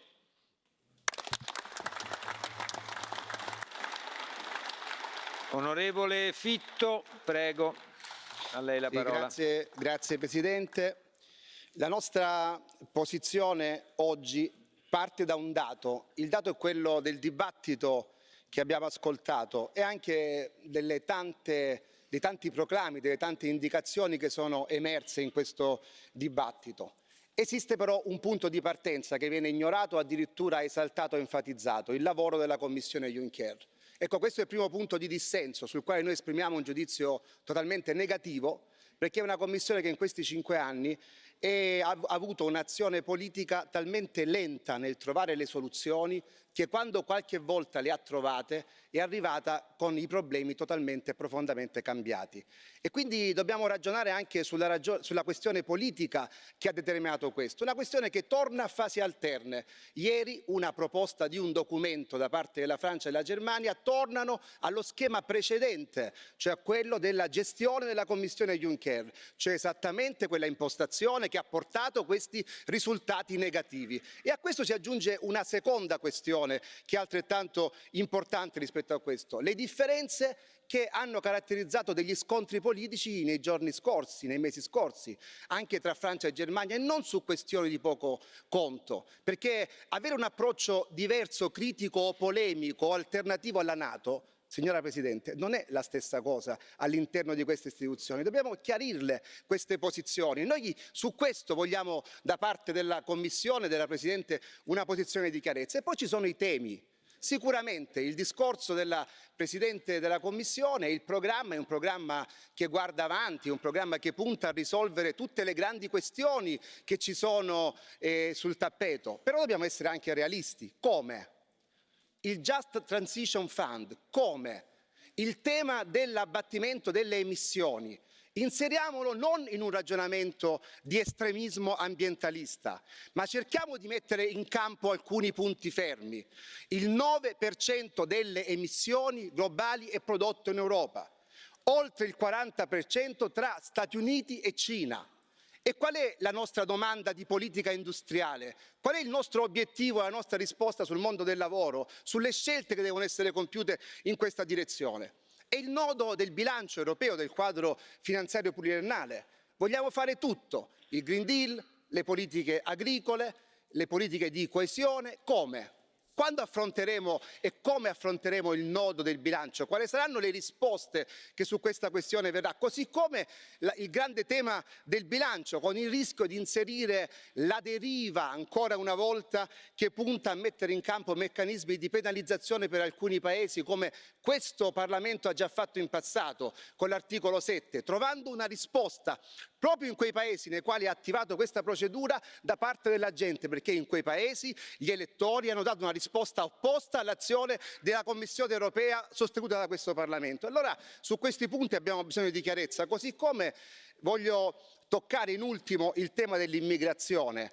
Il suo richiamo, il suo riferimento all'evento drammatico dei 37 morti all'interno di un camion è un fatto che certamente fa riflettere, ma qui c'è un fallimento di questa politica, perché il 21 novembre sono morti 67 immigrati nel Mar Mediterraneo e dal gennaio 2019 ad oggi ne sono morti 1000. Qual è la strategia sulla immigrazione? Qual è la politica? Quella di promettere maggiori risorse all'interno del bilancio per poter aumentare e sostenere la polizia di frontiera, o quella di avere una strategia per dare una risposta vera, seria, nella quale responsabilizzare complessivamente tutto e porre e risolvere il problema in quei luoghi dai quali partono gli immigrati e non certamente nella fase finale nella quale arrivano? E questi sono i nodi che noi poniamo. Il nostro gruppo ha una posizione differenziata, non faccio mistero a dirlo, perché come è noto abbiamo un partito al nostro interno che esprime anche un commissario. Detto questo, il nostro approccio sarà realista. Verificheremo sulle questioni che affronterete punto per punto l'azione e le cose dette, e su questo daremo una nostra azione e un nostro contributo laddove questo contributo sarà utile a migliorare. Laddove ci renderemo conto che emergerà una strategia distante da quelle che sono le nostre posizioni, saremo chiaramente su una posizione di opposizione. Grazie. Onorevole Schirdewan, prego Presidente. Vielen Dank, Herr Präsident. Frau von der Leyen, wir haben ein Problem. Sie haben heute und auch in den vergangenen Monaten immer allen alles Mögliche versprochen. So ist die Rede von Investitionen von bis zu 1 Billion in einen Green New Deal. Und gleichzeitig reden Sie von massiven Investitionen in den digitalen Umbau von Wirtschaft und Gesellschaft. Doch haben Sie bislang den darin innewohnenden Widerspruch in all diesen Aussagen nicht auflösen können? Wie wollen Sie Ihre politischen Vorhaben umsetzen, wenn Sie an der falschen Spar- und Kürzungspolitik festhalten? Frau von der Leyen, Sie werden mit Ihrem politischen Programm scheitern, wenn die Austeritätspolitik nicht beendet wird und die Staaten endlich wieder investieren können. Und Frau von der Leyen, ein anderes Europa ist möglich, doch unterscheiden sich unsere Vision von Europa und die Wege, die dorthin führen. Frieden erreicht man nicht durch Aufrüstung und die Militarisierung der europäischen Außenpolitik, sondern indem man einen Stopp von Waffenexporten verhängt und internationale Abrüstung betreibt. Soziale Gerechtigkeit erreicht man nicht, indem man Arbeitsmärkte dereguliert, sondern indem man verbindliche soziale Standards durchsetzt, die vor Armut schützen und Würde garantieren. Umweltschutz braucht keine blumigen Versprechungen, sondern eine ambitionierte Politik, um die Erderwärmung auf 1,5 Grad zu beschränken und die CO2-Emissionen bis 2030 um 70% zu senken. Die Steuerbetrügereien der großen Konzerne beendet man nicht, indem man auf die OECD verweist, sondern indem man effektive Unternehmenssteuern durchsetzt und die Steueroasen schließt. Und die Menschenrechte und Menschenleben schützt man nicht durch eine tödliche Abschottungspolitik an den europäischen Außengrenzen, sondern durch eine europäische zivile Seenotrettungsmission. Frau von der Leyen, heute mögen die Augen der Öffentlichkeit auf Ihnen ruhen. In der Linksfraktion im Europäischen Parlament finden Sie eine kraftvolle, eine entschlossene, kreative, demokratische Opposition, die, und das verspreche ich Ihnen hier, Ihnen und Ihrer Kommission in den kommenden 5 Jahren Tag für Tag bei Ihrer Politik auf die Finger schauen und sich im Interesse der Europäerinnen und Europäer für einen Kurswechsel, für ein anderes Europa einsetzen wird. Vielen Dank. Grazie. Non iscritti, onorevole Beghin, lei la parola, prego. Grazie Presidente. Commissari, colleghi, Presidente eletta. L'Europa ha bisogno di un governo subito. Abbiamo già perso troppo tempo e i cittadini ci chiedono risposte che non possono più attendere. Non le nascondiamo che non tutta la sua squadra ci convince. Durante le audizioni abbiamo visto giganteschi conflitti di interesse, ascoltato troppi distinguo, troppi se, troppi ma. Noi invece dalla sua Commissione ci aspettiamo solo dei sì. Sì al ricollocamento obbligatorio dei migranti, sì alla riforma del patto di stabilità, sì agli investimenti green, sì al Made in per proteggere le nostre imprese. Grazie a queste priorità lei a luglio ha ricevuto la nostra fiducia. Adesso però i cittadini si aspettano delle azioni ferme e concrete. Ci sono migliaia di lavoratori che rischiano di perdere il loro posto di lavoro a causa della sovrapproduzione dell'acciaio? Bene, utilizziamo il Just Transition Fund anche per l'acciaio, oltre che per il carbone. I cambiamenti climatici distruggono l'Italia? Reagiamo escludendo dal patto di stabilità i fondi per la ricostruzione, per la prevenzione idrogeologica. Concludo. Il Movimento 5 Stelle valuterà ogni decisione ed ogni provvedimento nel merito. Il nostro sì di oggi non è una cambiale in bianco. Grazie. Grazie, onorevole Caspary, prego, 1 minuto e 30 per lei. Sehr geehrte Frau Kommissionspräsidentin, Sie haben im Juli einen überzeugenden Start hingelegt und auch heute ein überzeugendes Programm dargelegt, ein sehr ausgewogenes Programm dargelegt, und dazu herzlichen Glückwunsch. Und wenn wir heute zusammensitzen, 30 Jahre nach dem Fall der Mauer, dann erleben wir immer noch, dass in einigen Mitgliedstaaten der Europäischen Union Korruption blüht, dass Rechtsstaatlichkeit gefährdet ist und Journalisten um ihr Leben fürchten müssen oder sogar ermordet werden. Und ich bin Ihnen dankbar, dass Sie darauf hingewiesen haben. Wir müssen uns wirklich dafür einsetzen, dass überall in der Europäischen Union und auch darüber hinaus Rechtsstaatlichkeit, Frieden und Freiheit gilt. Und dafür alles Gute und vielen Dank. Zum Dritten. Wir haben das Thema Sicherheit angesprochen. Wir haben als Europäische Union jahrelang uns darauf verlassen, dass die Vereinigten Staaten unsere Sicherheit garantieren. Wir erleben, dass sie das leider zunehmend nicht mehr überall tun. Dass wir in unserer Nachbarschaft selbst für Ordnung sorgen müssen und sicherstellen müssen, dass dort nicht Bürgerkriege explodieren, dass dort nicht Hunderttausende Menschen ermordet und vertrieben werden, sondern dass wir selbst dort Verantwortung übernehmen, und dass Sie hier einen Schwerpunkt setzen, unterstütze ich auch sehr. Und viertens das Thema Klimawandel. Ich bin Ihnen sehr dankbar. Ja, wir brauchen einen grünen Deal. Aber Sie haben darauf hingewiesen, er darf nicht einseitig grün sein. Davor haben viele Menschen Angst. Davor haben die Menschen Angst, die in den Fabriken an den Bändern stehen. Da haben die Menschen Angst in den ländlichen Räumen, die sich abgekoppelt fühlen. Da haben die Landwirte Angst, die sich fragen, wie sollen sie eigentlich Nahrungsmittelproduktion und all diese Sachen zusammenbringen. Und dass Sie gesagt haben, wir müssen das nachhaltig machen. Wir müssen alle Aspekte zusammenbringen. Wir müssen den Menschen nicht Angst machen, sondern wir können den Menschen zuversichtlich sagen, wir haben einen Plan, wir haben Orientierung, wir haben Ideen für die Zukunft. Dafür bin ich Ihnen dankbar. Und ich würde mich freuen, wenn wir eine offene und zuversichtliche Kommission und eine offene und zuversichtliche Europäische Union in den nächsten Jahren aufbauen könnten. Thank you. For 1.5 minutes, Madam Bonafè. Grazie Presidente. Presidente von der Leyen, commissari, con il voto di oggi inizia un nuovo percorso. Gli impegni che lei, Presidente, ha presentato e che noi sosteniamo convintamente da domani dovranno concretizzarsi in misure per migliorare la qualità della vita dei nostri cittadini. E lo premetto, saremo leali ma molto esigenti nel verificare il rispetto del suo programma. Non faremo sconti, anzi ne alzeremo l'ambizione. Con le ultime elezioni europee, nonostante il vento nazionalista, i cittadini hanno dimostrato che ancora hanno fiducia nel progetto dell'Unione. Ma è l'ultima chiamata. Sta a noi adesso non deludere le loro aspettative. Ecco, Presidente von der Leyen, commissari, parafrasando, me lo permetterete, una frase celebre di un eroe dell'Unità d'Italia, qui si fa l'Europa o si muore. Abbiamo davanti a noi un lavoro enorme per fare l'Europa. Lei ha citato una serie di sfide. Io voglio mettere l'attenzione su 3 parole chiave: sostenibilità, inclusività, giustizia sociale. Dobbiamo allora puntare con decisione e senza ambiguità a uno sviluppo inclusivo socialmente e sostenibile ambientalmente, come unico asset oggi per rilanciare la competitività economica, creare nuovi posti di lavoro di qualità e preservare il pianeta, senza lasciare indietro nessuno.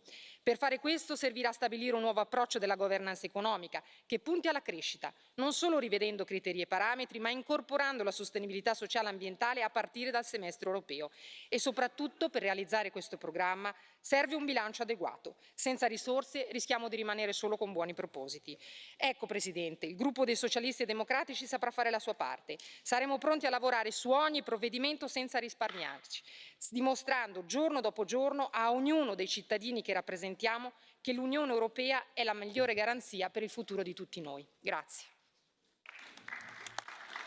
Thank you. Monsieur Journet, for 1.5 minutes.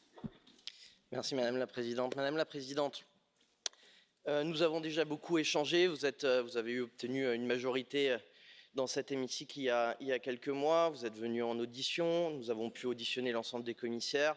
Vous-même, vous avez fait le tour des groupes et les arguments ont été largement échangés. Donc je ne formulerai pas de questions supplémentaires, mais peut-être une remarque. Comme tout le monde ici, nous savons que nous sommes à un moment de bascule de l'Union européenne. Je fais partie de ceux d'ailleurs qui pensent que cet hémicycle n'est pas éternel et qu'il faut soigner l'Union européenne, soigner nos institutions si nous souhaitons préserver notre modèle européen et notre construction politique européenne. Je pense également que notre commission et nos futurs commissaires sont issus de ce processus démocratique qui fait d'eux des hommes politiques européens et pas des chefs d'administration ou des chefs de direction de la Commission européenne. On a besoin d'incarnation des politiques publiques, et là je m'adresse à l'ensemble de votre futur collège. On a besoin d'incarnation des politiques publiques dans les médias nationaux en Europe, et y compris au contact des citoyens et en réponse à ce que les Européens aujourd'hui ont attendu des élections européennes et ce qu'ils nous ont dit pendant ces élections européennes. Une Europe plus efficace, une Europe qui délivre, une Europe qui parle des priorités qu'on a vues. Et là, pour le coup, je me retourne aussi, et j'avais fait cette même intervention la dernière fois pendant votre première investiture et le premier vote sur votre personne. Je ne comprends pas objectivement la position du groupe Vert sur cette commission.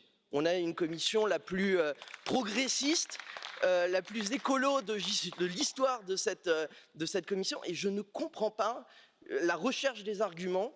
Et Madame Keller, c'est que ça serait peut-être plus en amont sur les arguments.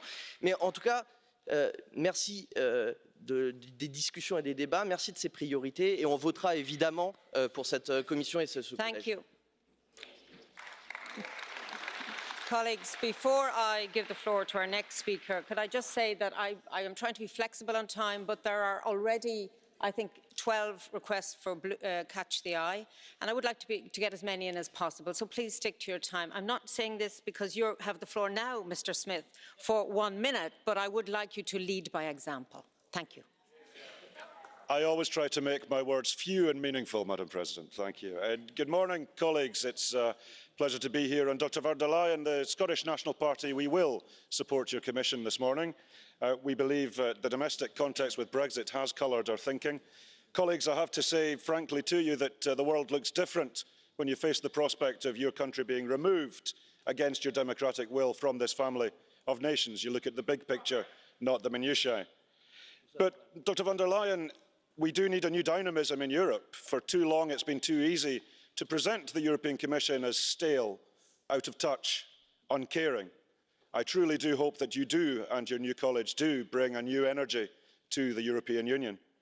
And President, in my last speech in this House, I'm a candidate for the Westminster election within the UK for Stirling constituency. Scotland's problems are not coming from this place, they're coming from Westminster. And if I win, I must leave this place. Remember this. You are a blessed generation. Cherish Europe. It is an amazing achievement. With all its faults, never forget what an amazing project you are part of. It's not perfect, but never take it for granted. Learn from our experience. Reversal is also possible. And if Scotland is taken out of our European Union against our will, we'll be back and we count on you. Thank you.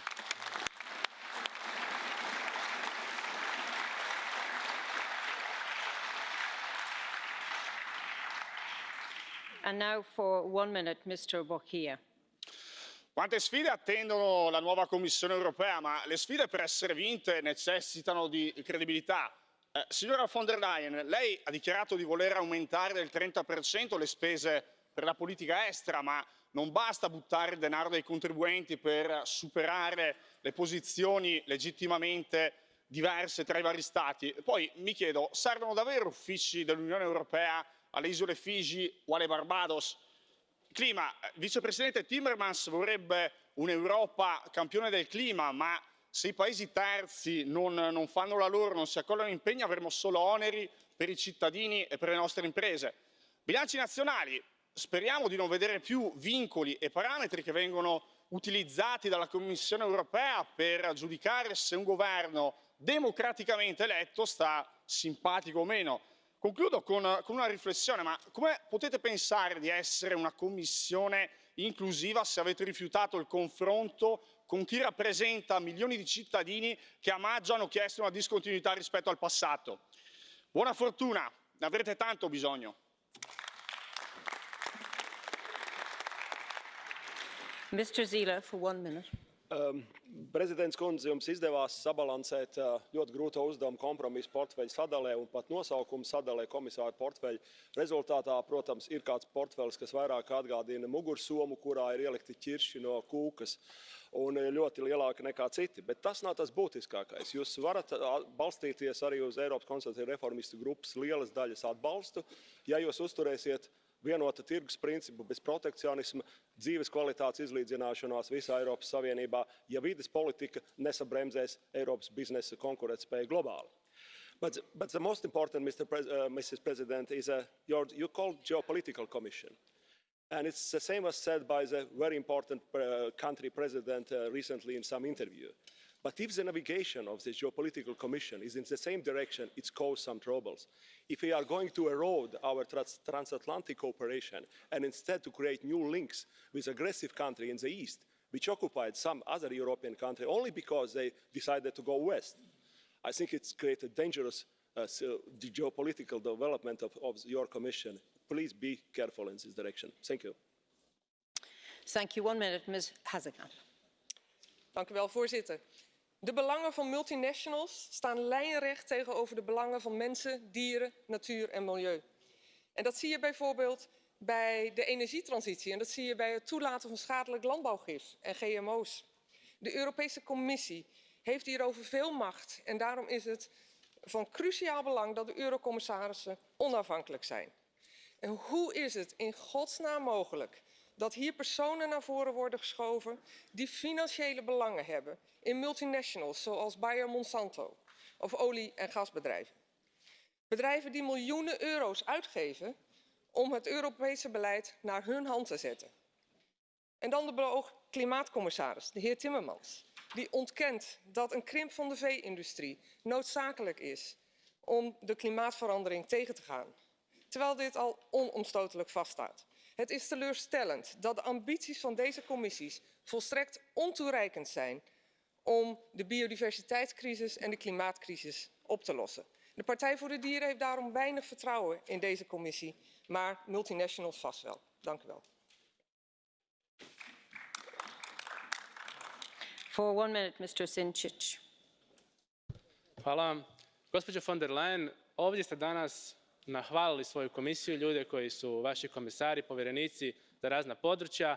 Međutim, čovjek bi stekao dojam da tražite izvrsnost. Izvrsnost u svim područjima. Pa se pitam onda, iz svojeg hrvatskog pogleda, zašto ste Hrvatskoj dali povjerenika ili komisara za demografiju? Hrvatski establishment, od kad je preuzeo vlast nad Hrvatskom, izgubio je, mogu slobodno reći, 1 milijun stanovnika.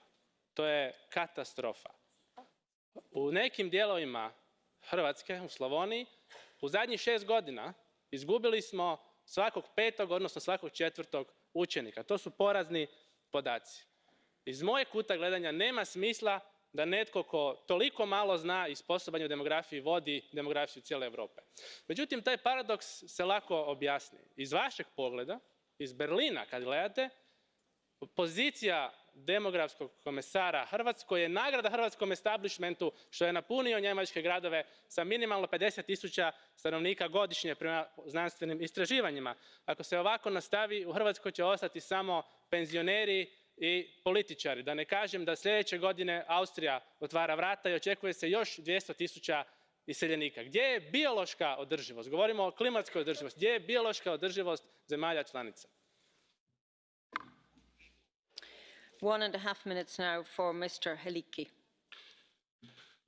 Szanowna Pani Przewodnicząca, w imieniu polskiej delegacji skupionej w Europejskiej Partii Ludowej, ale także większości polskiego społeczeństwa, które jest proeuropejskie, prodemokratyczne, z dużą nadzieją czekamy na skuteczną pracę Komisji Europejskiej w przedstawionym przez Panią składzie. To rzeczywiście jest tak, że obywatele martwią się o jakość życia, dlatego tak ważna jest polityka klimatyczna, ochrona środowiska, ale to także kwestia zdrowia. Dlatego z tak dużą satysfakcją wśród priorytetów widzimy, odnotowujemy konieczność skutecznej walki z rakiem, bo to jest największy zabójca. Prewencja, edukacja jest niezbędna i potrzebna.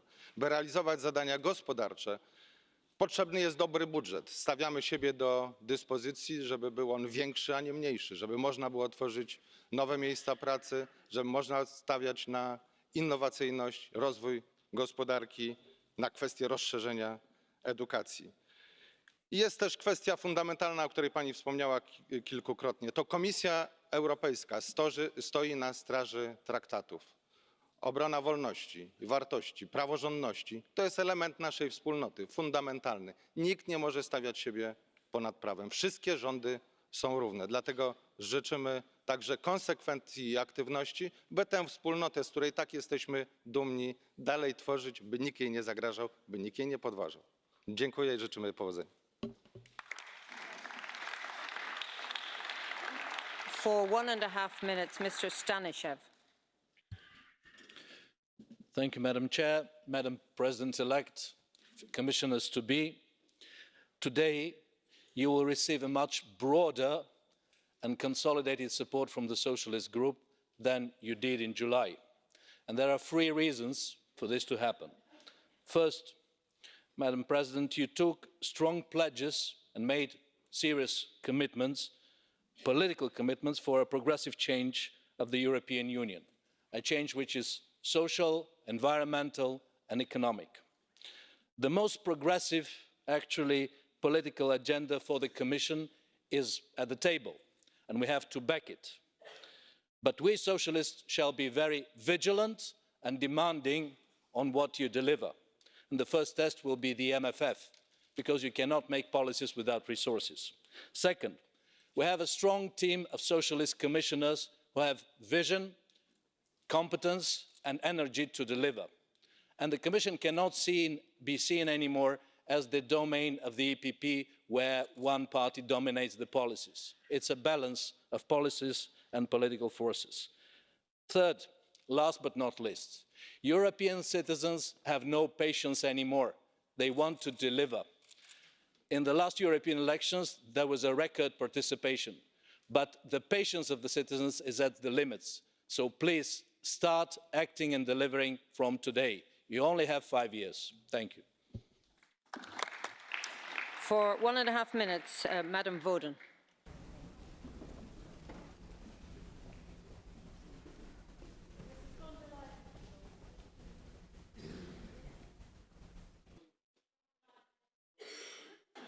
Sorry.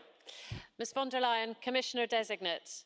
It took a while to get here and it involved compromises for many, but the time has come for Europe to get on with its work and start producing legislation that benefits the lives of all Europeans.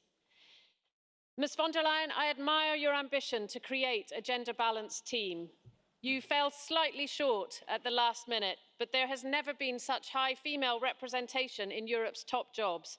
Thank you for your determination to make this happen. And I now look forward to seeing similar balance in all of Europe's institutions, on its boards and at its top tables. And we must also work hard to ensure higher minority representation across all our European institutions too. Of course, I am very disappointed that there is no British Commissioner sitting with you today. Yet again, our infantile government has damaged the credibility and reputation of our nation. But let me assure you that the last remaining sane Brits are working on fixing that little problem, and we welcome your support. In our meeting, before we supported you as Commission President, you told us that you would consult with British pro-Europeans on language and Brexit policy, and I look forward to us meeting on that shortly. I believe there are serious challenges facing Europe today, but also many reasons for optimism. You have rightly prioritised the climate emergency, digitalisation and migration. I look forward to seeing file after file come before this House for our scrutiny, policies that will leave Europe in a better position than it is now. Ms von der Leyen, it is my deepest wish that I will still be sitting in this House in 5 years' time to see the results of the work you are embarking on today. As Alan said, this is an ambitious and brilliant project, and you should all value it greatly. For 1 minute, I give the floor to Madame Delbos Corfield.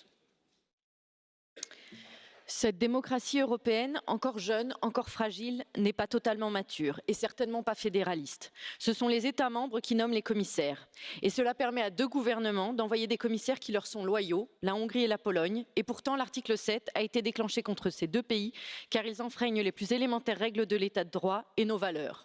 Aujourd'hui, le candidat envoyé pour la Hongrie est censé représenter les droits fondamentaux de l'Union européenne dans des pays demandant l'accession. Quelle terrible provocation de cette commission. Cette commission s'est engagée en parole sur les questions d'état de droit et sur les libertés fondamentales. Saurez-vous agir réellement malgré les pressions des États membres et malgré la trop grande puissance du processus intergouvernementaliste? Saurez-vous être au service des citoyens européens et des valeurs européennes plutôt que d'être aux ordres des États membres? Le Parlement a joué son rôle en rejetant des candidats ayant trop de conflits d'intérêts. Il joue aussi son rôle en interrogeant les commissaires désignés sur leur respect des valeurs de notre Union et leur indépendance à l'égard de leurs États membres. À votre tour d'être courageux.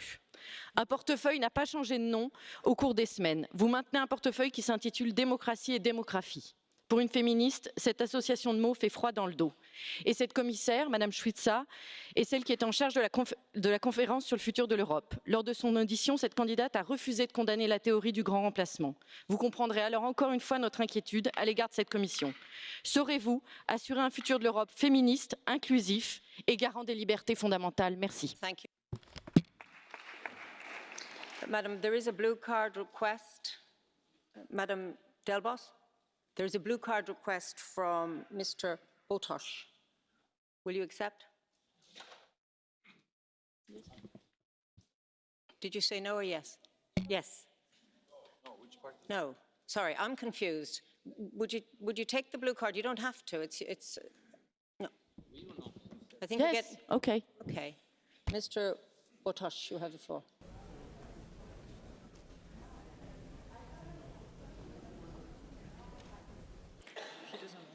Okay, let's move on. Let's just scrap that idea and move on, okay? Thank you for the laughter, it helps. For 1 minute, Mr. Krah. Danke, Frau Vorsitzende. Wir nehmen zur Kenntnis, dass diese Kommission tatsächlich eine im Wesentlichen linksliberale Agenda verfolgt, was erstaunlich ist angesichts des Trends der nationalen Wahlergebnisse, die eben klar machen, dass sie eine mehr konservative Richtung wollen. Als Schwerpunkt hat man sich die Klimapolitik ausgesucht, also die Frage, ob es in 100 Jahren 3 Grad wärmer wird. Auch das ein Thema, das nach allen Umfragen die Menschen und die Wähler nicht wirklich beschäftigt, sondern sie sorgen sich um Migration, sie sorgen sich um die Sicherheit ihrer Jobs und um die Zukunft in ihrer Heimat. Wir glauben also, dass diese Kommission zwar sicherlich dasjenige verfolgt, was die Mehrheit hier im Haus für wichtig hält, dass es aber bedauerlicherweise nicht das ist, was die Menschen in Europa und was die Nationen wollen. Wir werden sie deshalb kritisch begleiten. Aber wir sagen auch, dass wir keine Hohepriester irgendeiner linksliberalen Religion wollen, sondern wir wollen Diener des Gemeinwohls. Und wir befürchten, dass die Kommission genau das nicht sein will. Vielen Dank. Mr. Epping, for 1 minute. Mevrouw de voorzitter, de Green Deal is het grote experiment van deze commissie. In 2050 Europa klimaatneutraal. Daar heb ik mij de vraag gesteld, wat kost dat nu eigenlijk? Die vraag heb ik tot nu toe, na 2 uur debat, nog niet gehoord. En uiteraard bestudeer ik de documenten van de commissie als waren zij bijbelse documenten. En daarin lees ik een bedrag van jaarlijks 575 miljard euro per jaar kost het om dit doel te bereiken. En dan in een periode van 20 jaar, want dat staat achter elkaar, leidt dat tot een bedrag van 11.500 miljard. Ter vergelijking, dat is 3 keer het Duitse BNP. Mevrouw, u heeft zelf in de Duitse regering gezeten, u weet wat een begroting is. Mijn vraag is eigenlijk heel eenvoudig, dames en heren. Wie betaalt dit? Ik hoor helemaal niks. Ik hoor niks, maar zal ik dan maar het geheim verklappen? Dat is de burger. De burger gaat dat betalen. De burger krijgt hogere rekeningen, energierekeningen, hogere belastingen en moet daarvoor opdraaien. En ik zie zelfs in Nederland al dat daar klimaatrevoltes zijn, overal in het land, boeren, bouwvakkers. En waarom is dat? Omdat men het niet meer kan betalen. Dus u staat nog wat te wachten, mevrouw. Thank you. Mr. Epping, there is a blue card request. We're going to try this again from Mr. Kokalis. Will you accept? Ja, oké. Wie stelt? You have the floor, 30 seconds. Mr. Epping, you refer to the cost of the Green New Deal by 2050. Recent research, scientific evidence shows that the cost of climate inaction by 2050 will be to the trillions. Do you have any idea what it will cost us not to go forward with the Green Deal? Dank u wel. Het beste zou zijn om dit Green Deal te veranderen. En als ik dan mag voortgaan, ik vind dus dat wij moeten vasthouden aan nucleaire energie. Dat is een van de belangrijke bronnen, klimaatvriendelijke energie. En ik weet dat een groot deel van dit huis het daar niet mee eens is, maar dat is heel belangrijk. Het tweede is het vasthouden aan gas. Nederland is gas aan het afschaffen. Dat is erg slecht, dat kost ontzettend veel geld. En gas is een klimaatvriendelijke grondstof. En bovendien moeten we stoppen met biomassa. Want biomassa, dames en heren, is niet groen zoals de groenen zeggen. Dat is zeer vervuilend, erger dan kolencentrales. Dank u. En dat is de oplossing. And now for 1 minute, Mr. Arvanitis. Κυρία Πρόεδρε, είχατε πραγματικά μια εξαιρετική σκηνική παρουσία. Υποσχεθήκατε τα πάντα στους πάντες, μάλλον όχι στους πάντες, αλλά σε συγκεκριμένα συμφέροντα και σε συγκεκριμένες πολιτικές απόψεις. Μας είπατε για στρατικοποίηση της Ευρώπης, για το περιβάλλον έχουμε εντελώς διαφορετική άποψη για εσάς. Δεν μιλήσατε καθόλου για τα εργατικά δικαιώματα, για τη διαφθορά και τη διαπλοκή. Δεν μας πείσατε για το προσφυγικό, επιμένετε στον απαράδεκτο για μας τίτλο «Προστασία ή προώθηση ευρωπαϊκού τρόπου ζωής». Δεν ακούσατε καθόλου καμία πολιτική ομάδα εκτός από το κόμμα σας. Δηλαδή, όπως είπε ο κύριος Βέμπερ, έχει το Λαϊκό Κόμμα πρόεδρο στην Κομισιόν. Δεν είναι έτσι. Χρειάζεται σύνθεση. Και με τη σύνθεση δεν τα πάτε και πολύ καλά από ό,τι φαίνεται από την αρχή. Οπότε θα πάμε στο άλλο επίπεδο της δημοκρατίας που είναι η πολιτική σύγκρουση. Καλό κουράγιο. And now for 1 minute, Mr. Gianjoshi.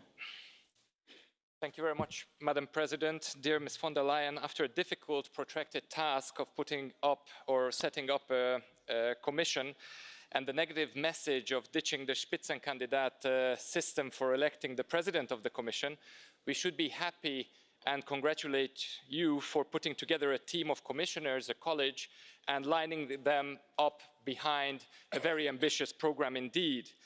But to be successful at the end of your term, I think there must be two conditions that must be fulfilled. First of all, I think you have to regain the confidence of the European citizens by strengthening the European institutions, including the European Parliament, and I think it would be a good start to investigate some of the suggestions that Mr. Weber has put forward in his op-ed in Politico yesterday. The second is policy and actions. The social pillar must be strengthened, not only the minimum wage, but wage differences has to be eliminated across Europe. Climate change and the rule of law has to be acted upon. And I think you have to provide answers to these questions to counter the often legitimate arguments and criticisms of Eurosceptics and populists. Thank you very much, Madam President. Thank you. Colleagues, I just want to make an announcement. We have 15 people requesting Catch the Eye. And in fairness to those who might want to be added to the list, I think we have to close the list now because some will be disappointed. Now for 1.5 minutes, I give the floor to Mr. Mureşan. Thank you very much, Madam President. President von der Leyen, welcome back to the European Parliament and all the best for the vote today. Dear colleagues, we are all united by the task to deliver the best policy for the people of Europe. We may disagree on the details, but this is the task which we all in this House, together with the European Commission, have. And one of the key tools at our disposal to deliver is the budget of the European Union for the next 7 years. And President von der Leyen, let me tell you what the European Parliament expects in this area. We have all seen the people of Europe come out and vote. Students, farmers, SMEs, people expecting more on security, expecting us to deliver more on tackling climate change. And we have to be honest with the people of Europe. We cannot do more with much less. If we agree that Europe should do more, this needs to be reflected in the budget of the European Union, and the position of the Parliament is clear. Fresh priorities require fresh funding. Please join us, President von der Leyen, in convincing the Council, the Member States, to put their money where the statements are. This is my first point. My second point, which areas should we invest in? We should strike a balance between old priorities and new priorities. Cohesion, agriculture, just because they have been our priorities for decades doesn't mean that they are outdated. We need to continue to invest there, but of course we need to invest in digital, climate and so on. And my last word on timing. The budget is important, but it has become urgent as well. Let us work together to achieve in December, in the European Council, a common understanding on what we expect from Europe and what we expect from the budget. Let's not start with small discussions on figures, because those would be divisive. Firstly, a political agreement on what we expect, and then to put the money where our statements, where our expectations are. Thank you very much. We're ready to work with you on this. Madam Dalli, for 1.5 minutes. Thank you, Chair. I'm glad that this morning we are speaking with a European Commission that committed to put as its priority the European Green Deal. But the European Green Deal should not remain a headline. It should become a reality that makes a positive difference in our citizens' lives wherever they live, no matter how big or small their member state is. Embarking on a serious decarbonisation programme that keeps at its core the transformation of our industries will only strengthen our competitiveness. And the European Green Deal should go beyond targets and revolutionise the way we do business and our industries. It should revolutionise the way we act, how we help our current workers acquire new skills, and how to educate our kids for the industries of the future. We have industries and businesses that are realising that transformation needs to happen, and they are looking at our institutions for clear commitment. And for the Socialists and Democrats, the Green New Deal is an opportunity to ensure a new economic model that puts employees and the most vulnerable at the centre of our policies. It is an opportunity to enhance our relationships with neighbouring continents, such as Africa, for example, to foster partnerships in providing cleaner and renewable energy. And it is our opportunity to protect the social well-being of all our citizens. We are ready to work with the European Commission, and we look forward to be partners in this transformation to concretely show to our citizens wherever they are that the EU project is very much alive and working. Thank you. For 1.5 minutes, Mr. Asmani. Yeah, thank you, Madam Chair. The EU faces huge challenges in the coming years. Some of them are threats, but others are opportunities. We cannot still stand still or choose not to act on these challenges. We need to renew Europe. The record high turnout during the European elections already 6 months ago shows us that our citizens have placed their confidence in us, in all of us. In return, they expect us to deliver concrete results. That is why the European Commission needs to start its work as soon as possible, so that we can start delivering on our promise for a strong European Union that works for our people. The task ahead is not a small one. We need to tackle climate change, ensure a stable economy, be innovative, the digital agenda, but also protecting the rule of law, gain control on migration, and provide safety and security in an unstable world, where we cannot always rely on our old allies.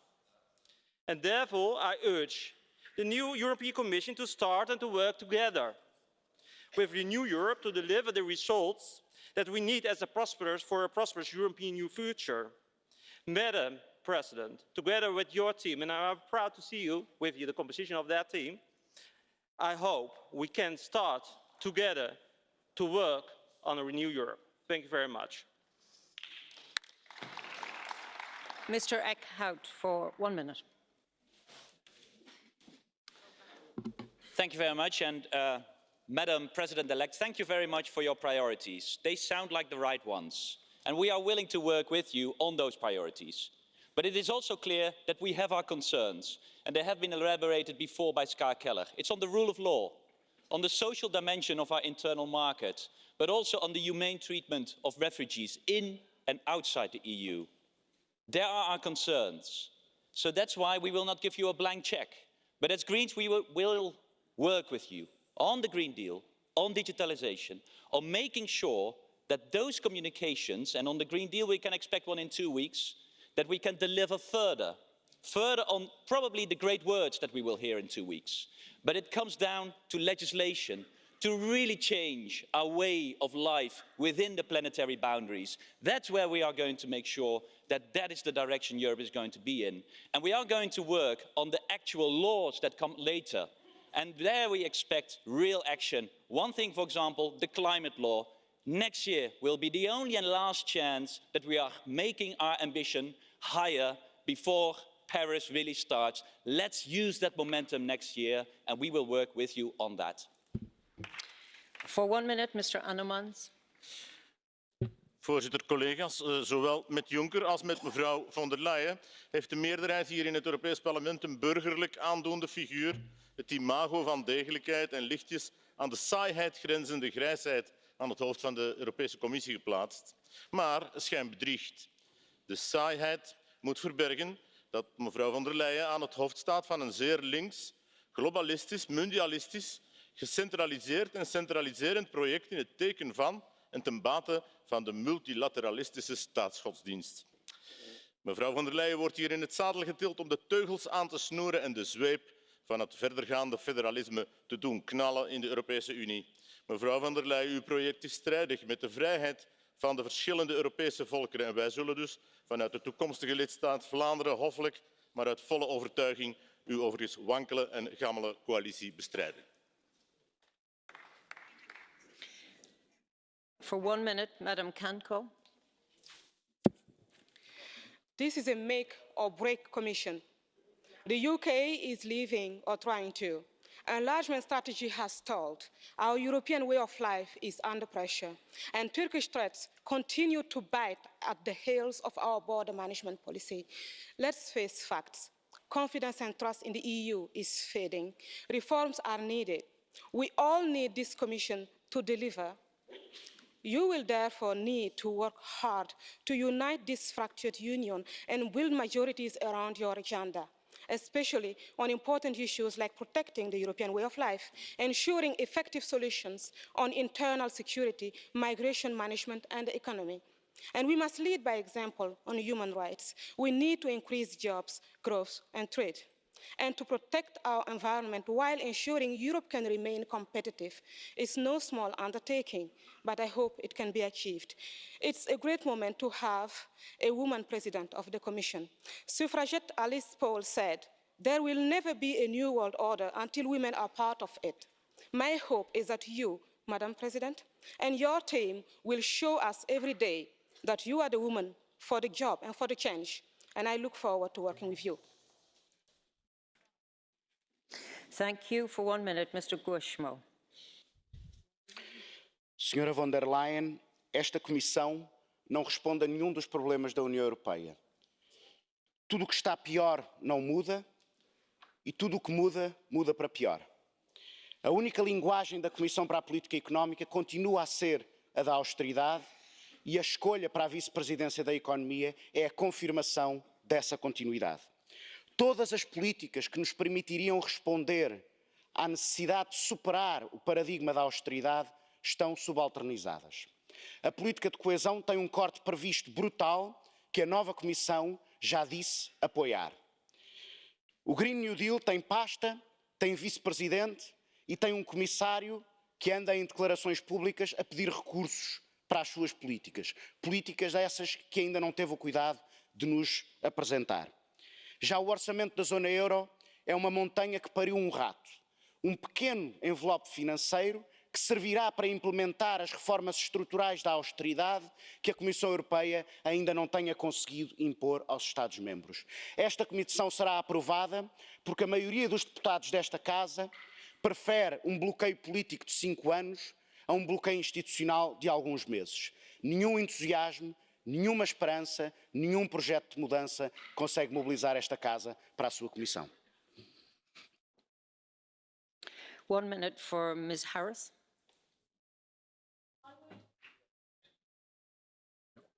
I would like to thank the President of the Commission for saying that she is a Remainer. Clarification is always very welcome, and can I just say it is a devastating revelation and loss to the Brexit cause.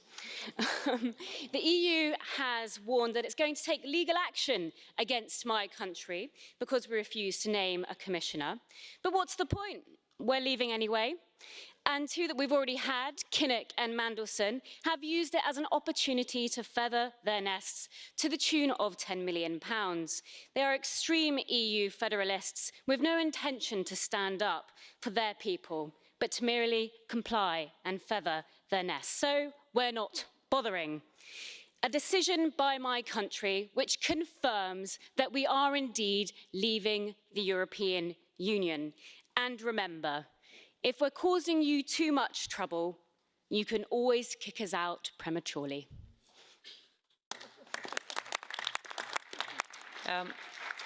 Ms. Harris? Just 2 points. This may come as some surprise to you. I'm a Remainer too. And the second point is, will you accept a blue card from Mr. Smith? No blue card. Of course. Mr. Smith, 30 seconds, please. Thank you, President. I'm grateful to Ms. Harris for giving way. I would point out that it's a legal obligation, because the EU is a community based on justice and the rule of law, for the UK to appoint a commissioner. The UK is flagrantly in breach because we are a nihilistic, irresponsible government. And as fellow MEPs, of course, we have our own rights and privileges, but presumably you're in favour of you yourself giving up your salary and allowances for the time that you're here if you're happy for us not to have a commissioner.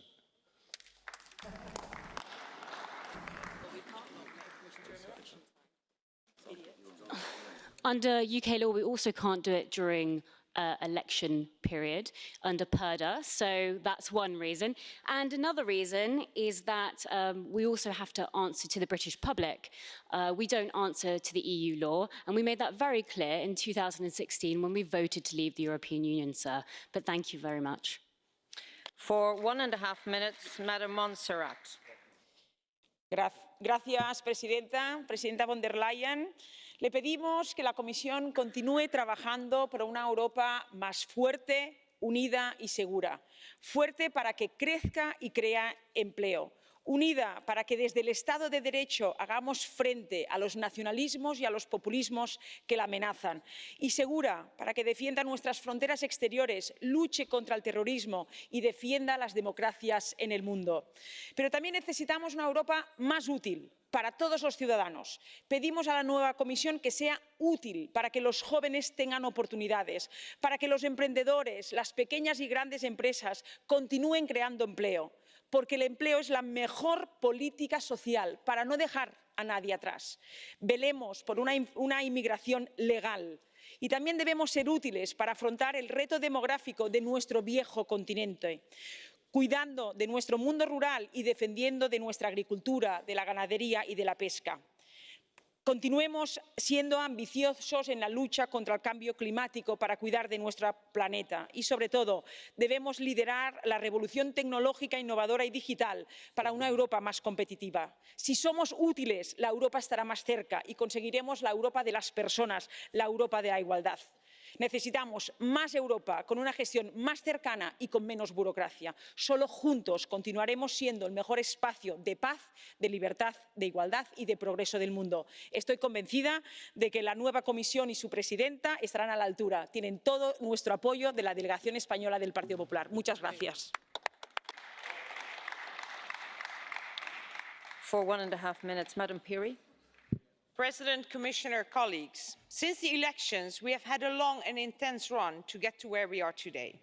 And while I regret that we have failed to deliver on our promise on the Spitzenkandidates, I'm proud that all key issues that my political family campaigned for are now part of this Commission's works programme. And as S&D Group, we have not been shy with our concerns and demands, and we have achieved key results. In the field of foreign affairs, let me underline that the credibility of the EU as a global actor rests on our ability to have a successful policy at our very doorstep, but first, it lies on our capacity to have our own house in order. We expect from this Commission to take a very firm stance on protecting the rule of law, both at home and abroad. And that implies a strong stance against the Putins, Erdogans, Bolsonaros, Trumps, and Viktor Orbáns of this world. My group also urges this Commission to do everything in its power so that early next year green light is given to the start of accession talks with North Macedonia and Albania. Commissioners, it is time to start the really important work, to deliver results on an ambitious plan to tackle the climate crisis while ensuring a fair transition, to deliver on sustainable development goals, to give better protection to workers and to have a value-driven foreign policy. And I'm fully confident that under the leadership of our first Vice President and lead candidate Frans Timmermans, with a strong team of Social Democratic commissioners, this Commission will stand close to citizens, is ready to listen and is determined to address their hopes and concerns. Thank you. For 1 minute, Madam in 't Veld. Yes, thank you, Madam Chair. Madam President, I'm here, in the middle, yeah. Kermit Green. You have my vote, but it's a vote of pragmatism and not of passion, yet. There are several positives. There are many excellent and even exceptional personalities, the highest number of women and even a woman president, a Green Deal and a focus on geopolitics. That's all good. But I also have doubts, I'll be honest. Your stubborn refusal to withdraw the controversial title of the migration portfolio shows you are more keen to placate Warsaw and Budapest than working with progressive forces in parliament, and no, the cosmetic change does not convince me. An independent commission is crucial for a well-functioning EU. And so far, you've been the candidate mainly of the national governments. But the 200 million Europeans who voted in May this year did not vote for the old intergovernmental Europe of backroom deals, but for a modern and transparent parliamentary democracy.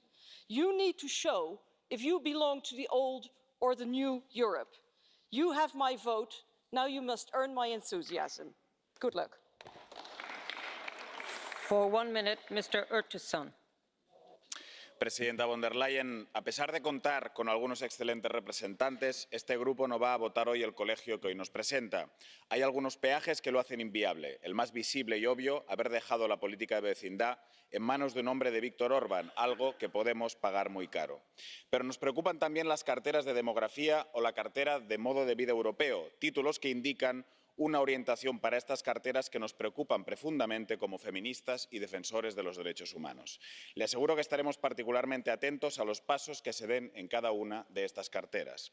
Sin embargo, señora von der Leyen, nosotros no hemos venido aquí a ser meros espectadores. No hay nada más inútil que estar en las instituciones de forma testimonial. Hemos venido aquí a cambiar las cosas y a dar un giro y un nuevo impulso al proyecto europeo. Por ello, en la medida en que podamos trabajar en áreas como la feminización de la política exterior, en responder de forma seria a la amenaza climática, en responder a las urgencias sociales de muchos de nuestros conciudadanos, encontrará en este grupo parlamentario un grupo de diputados y diputadas dispuestos a trabajar. Pero ahora le toca a usted demostrar que existe voluntad política para construir esas mayorías de avance en Europa en clave social, ambiental y feminista que tanto necesitamos. Muchísimas gracias. One minute, Mr. Wilimski. Herzlichen Dank für das Wort, meine sehr geehrten Damen und Herren. Viele von Ihnen bejubeln diese neue Kommission. Ich erlaube mir, eine gegenläufige Meinung hier zu artikulieren. Aus meiner Sicht hat sie einen glatten Fehlstart hingelegt. Warum?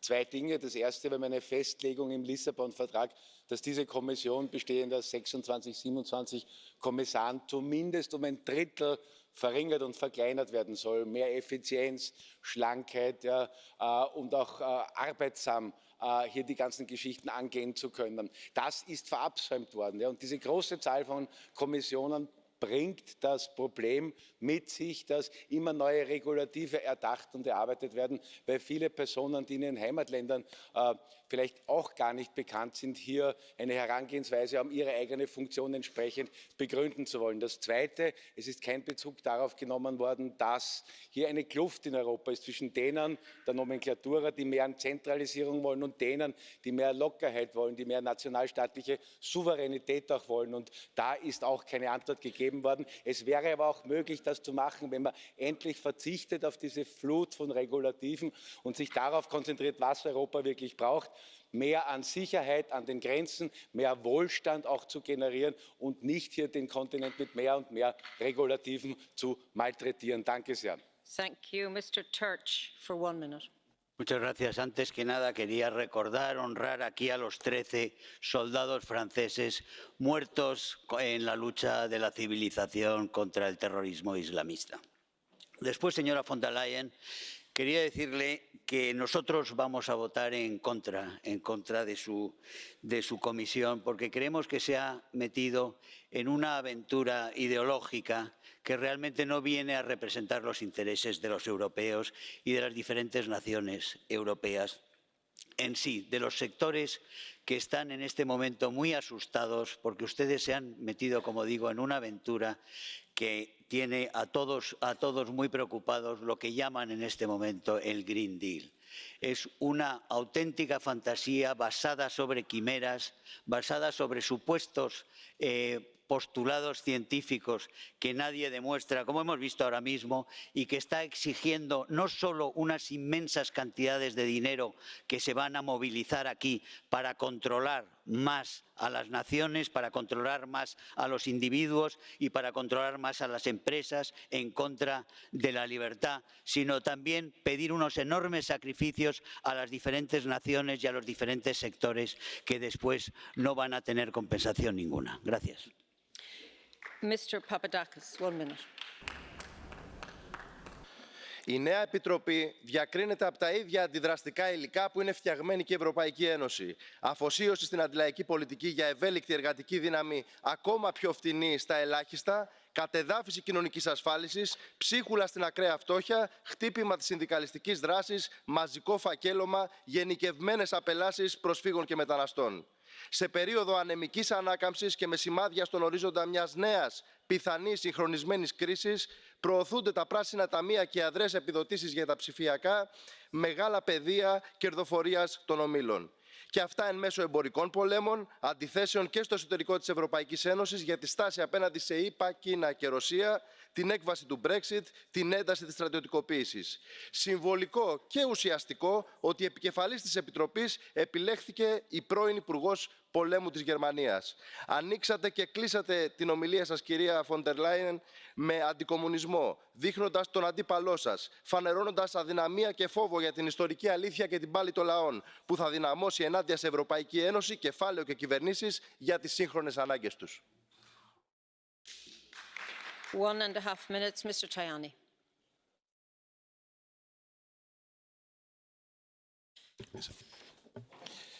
Signora von der Leyen, voteremo la fiducia alla sua Commissione perché condividiamo gli impegni che ha preso qua sulla centralità della persona, sull'immigrazione, sulla flessibilità, sul ruolo dell'industria, sulla sicurezza interna, sull'identità digitale, sulla lotta al cancro, sull'innovazione e la ricerca, sui rapporti con gli Stati Uniti. Insomma, condividiamo una visione politica e non burocratica dell'Unione. Però vigileremo affinché gli impegni si trasformino in scelte concrete anche nel prossimo bilancio della Unione. Certo che siamo impegnati nella lotta contro il cambiamento climatico, ma dobbiamo anche fare attenzione che non venga penalizzata l'industria, che non venga penalizzata la nostra agricoltura. L'industria è fondamentale, come è fondamentale l'impresa, per creare nuovi posti di lavoro. Ecco perché serve una politica della concorrenza adeguata ai tempi, che permetta alle nostre imprese di competere non soltanto a livello nazionale, ma anche a livello globale. Serve un'azione di tutela di fronte alla concorrenza sleale. Attenzione alla via della seta, alla strategia egemonica cinese, che rischia di mettere in difficoltà con un'azione di dumping anche ambientale,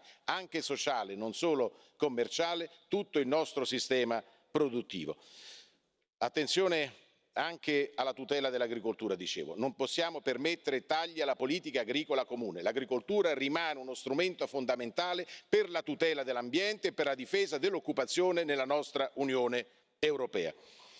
È un ruolo non sostenibile, quindi, anche per quanto riguarda l'immigrazione. Attenzione all'Africa, perché dobbiamo investire di più, io credo, in un grande piano Marshall per permettere a quel continente di crescere e quindi ridurre i fenomeni migratori verso l'Europa. Un'ultima parola per quanto riguarda la tutela dello Stato di diritto. Non possiamo dimenticare l'omicidio di Daphne Caruana Galizia. Bisogna continuare a parlare finché non si scoprano chi siano i reali mandanti e siamo vicini, fortunatamente, alla verità. For 1.5 minutes, Madam Fritzon. Fru president, idag är det en viktig dag i parlamentet. Vi ska godkänna en kommission för de kommande 5 åren. Och det är ett högt satt mål att Europa ska bli den första klimatneutrala världsdelen. Green Deal, så oerhört viktigt. Viktigt för att vi tillsammans ska ta vårt ansvar och lämna över ett hållbart Europa och en hållbar värld, också en fredligare värld, till våra barn och barnbarn. För klimatomställningen, den handlar om att ingen ska lämnas efter. Det krävs en rättvis fördelning. Och det krävs också att arbetet med fler jobb i EU med goda villkor tar fart.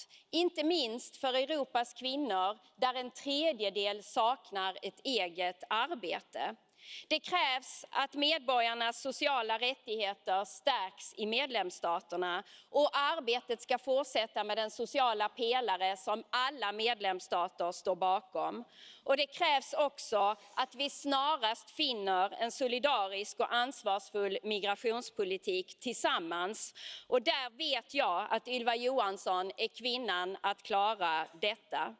Jag välkomnar också kommissionens initiativ om att presentera både en jämlikhetsunion och en jämställdhetsstrategi. Jag ser fram emot arbetet där vi tillsammans ska stå upp för våra demokratiska grundläggande värderingar, ha fokus på att förbättra för människor och leverera viktiga frågor. Tack. Thank you. Madam Woutmans, 1 minute. Mevrouw de commissievoorzitter, ik ga straks met overtuiging wel ja stemmen. We hebben nog nooit een commissie gehad die zo ambitieus is op het vlak van klimaat. Die zo vrouwvriendelijk is en geleid door een vrouw. Die zo ambitieus is wat betreft asiel en migratie en defensie. Die inzet op innovatie, digitalisering en onze economie. Met meneer Borrell, die gaat vechten voor de plaats van Europa in de wereld. En met u, ik reken daarop dat u de conferentie over de toekomst van Europa steunt. Dat het een conferentie is zonder limieten, die over heel veel dingen kan nadenken, over hoe de toekomst van Europa er moet uitzien. Ik denk, mevrouw van der Leyen, dat dat een heel belangrijk signaal aan onze burger is. Dat we een conferentie hebben over hoe gaat Europa in de toekomst voor onze burgers werken. Mevrouw van der Leyen, het zal u niet verbazen dat ik u aanspreek als Amazone. Ik verwacht van u dat u nu de teugels in handen neemt. Dat u Europa, het paard van Europa, in de juiste richting duwt. Dat u benen geeft, strakke teugels en vooruit gaat gaan. Gaan voor dat eigen beleid. Dat is wat ik de komende jaren van u en al uw commissarissen verwacht. En weet u, als u dat niet doet, gaan wij vanuit het parlement de zweep erop leggen. Maar u gaat het doen met de benen en de strakke teugel. Dank u wel. 1 minute, Mr. David. Při pohledu na Evropskou komisi mám značné pochybnosti, bude-li působit v souladu se zájmy občanů Evropské unie. Jestli opravdu mají zájem o ztrátu identity a plnění příkazů ze vzdáleného centra. Při dojemné péči o životní prostředí najednou nevadí vypalování brazilských pralesů a dovoz hovězího masa přes půl zeměkoule v rámci smlouvy s Mercosurem. Největší problém vidím v budoucí náplni práce komisařky Věry Jourové. Údajně má jít o evropské hodnoty, jako jsou svoboda, demokracie, rovnost, nepřípustnost diskriminace, tolerance, spravedlnost. Jak se to slučuje s několikanásobnými rozdíly mezi zeměmi v zemědělských dotacích nebo vyhlášením cordon sanitaire proti poslancům zvoleným jinak smýšlejícími občany? Pod nejrůznějšími ušlechtilými záminkami je zaváděna cenzura a trestány odchylné názory. Vidím pomalou realizaci děsivých vizí ze známého románu George Orwella 1984. Mr. Patton, 1 minute. Dear Mrs. von der Leyen, there are many things I disagree with you on the creeping federalisation of the European Union towards a superstate. And I'm really disappointed that after 40 years' membership of the European Union, we failed to persuade you that Europe's success depends on protecting the sovereignty of our member states. But we are shortly to leave, and I wanted to let you know that despite our differences, Europe has no greater friend than the UK. We recognise your priorities of climate change, economic competitiveness, migration, security and the rule of law, and you'll find no greater ally than the UK to achieve our mutual goals in those areas. The coming months will present many challenges as we seek to redefine our relationship. I hope that the EU will remember that a strong and free trading UK has always been in the best interests of Europeans as it is of British citizens. And speaking personally, in the short time I've been an MEP, I've really enjoyed the company, the passion and the arguments with my fellow MEP colleagues. I look forward to working with you and them as we look for a better future for all our citizens. For 1.5 minutes, Mr. Rangel.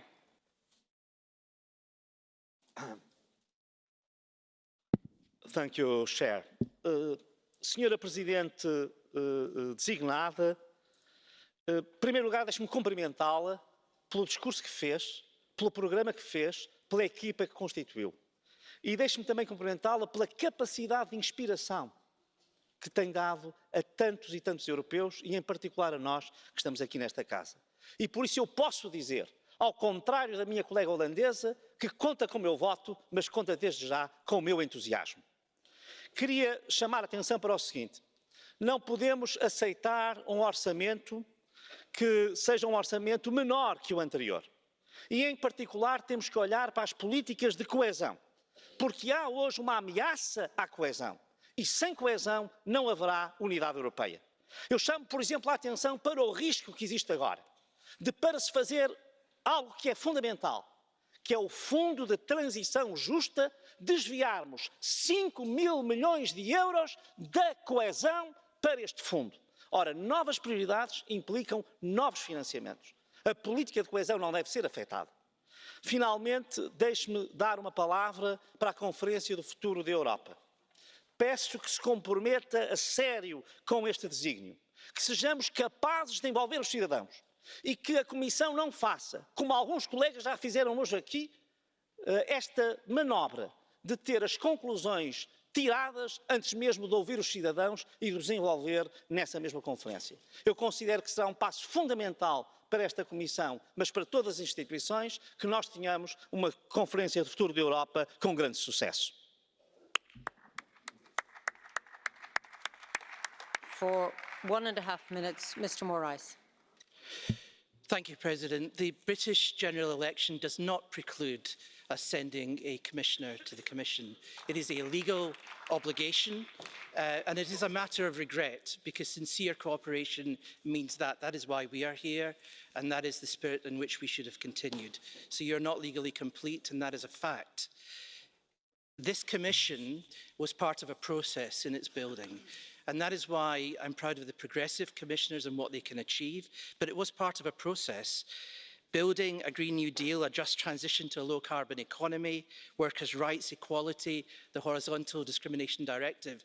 Many of these have been characterised by delay, but delay because they were challenges that had to be overcome. So the process in building you was part of our group's wish to create a more progressive Commission. And so we vote, but I want to mention two things which I've spent my last 20 years on, which the President-designate of the Commission mentioned. One was the 39 people in the lorry, the thousands of people who have lost their lives in the Mediterranean. There will be a pact on migration within days of this Commission taking office. This is a challenge because we have not got it right. And this is an extraordinary challenge for this new Commission, because it is fueling the bad politics of the European Union. So I wish you all the very best with this, but it must be in line with our fundamental EU values of human rights and dignity. And for the challenges of the future, the President-designate mentioned AI and having responsible data in the future. We don't want China. The United States still doesn't have GDPR, so it is for the European Union, but dealing responsibly with data innovation, that is for the European Union. Extraordinary challenges, and I'm proud to have been part of this European Union which can deal with that. Mr. Goerens for 1 minute. Oui, merci Madame la Présidente. Il n'y a pas de doute, les membres de la future Commission sont des acteurs de qualité. Je pense au commissaire de ma famille politique, à mon compatriote Nicolas Schmit, dont la compétence n'est contestée par personne, et à bien d'autres. Mais je ne peux m'empêcher de penser aussi à Sylvie Goulard, qui n'a nullement démérité, mais qui, de mon point de vue, a été malmenée par d'aucuns lors de son audition parlementaire. Bien entendu, une audition parlementaire n'est pas un moment de loisir. Évidemment, en ces circonstances, des questions critiques sont non seulement souhaitables, mais carrément indispensables. Cela étant, rien ne justifie l'attitude franchement tendancieuse, hostile, voire haineuse de d'aucuns parmi les acteurs du Parlement européen à son endroit. Cela a culminé dans l'annonce, je cite, « We will kill her », attitude peu compatible d'ailleurs avec un comportement parlementaire correct. Quand une décision de cette nature est prise sans respect ni objectivité, on arrive à barrer la route à un talent exceptionnel. Je ne peux pas accepter la forme dans laquelle cette décision a été prise par certains de mes collègues. Mr. Madison for 1 minute. Präsidentin, es ist leider unmöglich, diese Kommission zu unterstützen. Und warum? In der so wahlstechenden Kommission fehlt jede demokratische Legitimität. Die gewählte Präsidentin, Frau von der Leyen, stand nicht einmal auf dem Stimmzettel für die EU-Wahl. Über ihre Bestellung könnte man auch diskutieren, wenn sie die Spitzenkandidatin für diese Position gewesen wäre. Aber das war sie nicht. Es wäre auch verständlich gewesen, wenn sie am besten qualifiziert wäre. Sie ist es nicht. Das Schlechte war das deutsche Verteidigungsministerium unter ihrer Beobachtung durch beispiellose schlechte Leistungen und fragwürdige externe Wertträger gekennzeichnet. Was wird mit Europa unter ihrer Beobachtung gesehen? Mit diesen neuen Kommissaren an der Spitze sieht die Zukunft Europas ziemlich düster aus. Leider hat diese Kommission keine realistische Sicht auf die Zukunft. Der Fokus hat sich jetzt auf die Klimahysterie und die Erschaffung der Vereinigten Staaten von Europa verlagert. Aber die EU ist kein Bundesstaat mit Mitgliedstaaten als Gemeinden. Es ist eine freiwillige Vereinigung souveräner Staaten. Vielen Dank. Mr. Madison, there is a blue card request from Mr. Karas. Will you accept? Oh, I beg your pardon. Mr. Karas was not asking a blue card. It was for Catch the Eye. You're okay this time. Just to say that the Catch the Eye procedure was closed some time ago because we have a large list. Our next speaker for 1.5 minutes is Madam Šojdrová. Děkuji za udělení slova. Na rozdíl od svého předřečníka, já se domnívám, že tato komise by měla získat důvěru. Já děkuji paní předsedkyni za to, že vzpomněla ve svém úvodním projevu sametovou revoluci a Václava Havla. Nová komise se po dnešním schválení konečně bude moci ujmout své role a my můžeme začít pracovat na úkolech, které nás čekají. Já teď budu hovořit jako koordinátorka své frakce za výbor KULT. Velmi oceňuji to, že paní předsedkyně komise vyšla vstříc našemu požadavku a také požadavku odborné veřejnosti a doplnila název portfolia paní komisařky Gabriel o slova kultura, vzdělávání a výzkum. Věřím, že komise také podpoří sport jako důležitý nástroj pro zlepšení zdraví a sociální inkluzi. A protože toto slovo není v tom portfoliu, tak bych prosila kolegy, aby podpořili vznik intergrupy pro sport, aby mohli napříč politickými frakcemi, aby tato intergrupa mohla pracovat a podporovat sport v rámci Evropského parlamentu. V této souvislosti bych ráda vyzvala komisi, aby podpořila ztrojnásobení rozpočtu na program Erasmus. Je to program, který má vysokou přidanou hodnotu, který pomáhá učitelům a žákům zlepšovat jejich dovednosti, jejich zkušenosti a má velkou přidanou hodnotu v jejich evropských zkušenostech. Je to program, který umožňuje inkluzi, ale bude lepší jedině tehdy, pokud se zvýší rozpočet, proto je to důležité. Očekávám, že také rozjedeme program pro Solidarity Corps, který je velmi důležitý pro mladou generaci. Děkuji. 1 minute, Mr. Kubilas. Well, Madam Chair, Madam President, first of all, I would like to congratulate you for what you have did till now and what are you going to do. As a Lithuanian, as a human being with some political experience, I simply trust you. I will not try to give you any more political advices. You got a lot of them. You know very well what you will need to accomplish. This will be a huge task. Perhaps during the next 5 years, there will be more challenging days if you compare with this day. I would like to wish you simply not to lose your personal motivation, your energy, your leadership skills, even in the most difficult circumstances. From my own experience being Prime Minister during the crisis, I know how difficult it can be. And I simply share the hope that this House will be a constructive partner to you personally and to your Commission, despite our political differences. Let's go back to a serious job.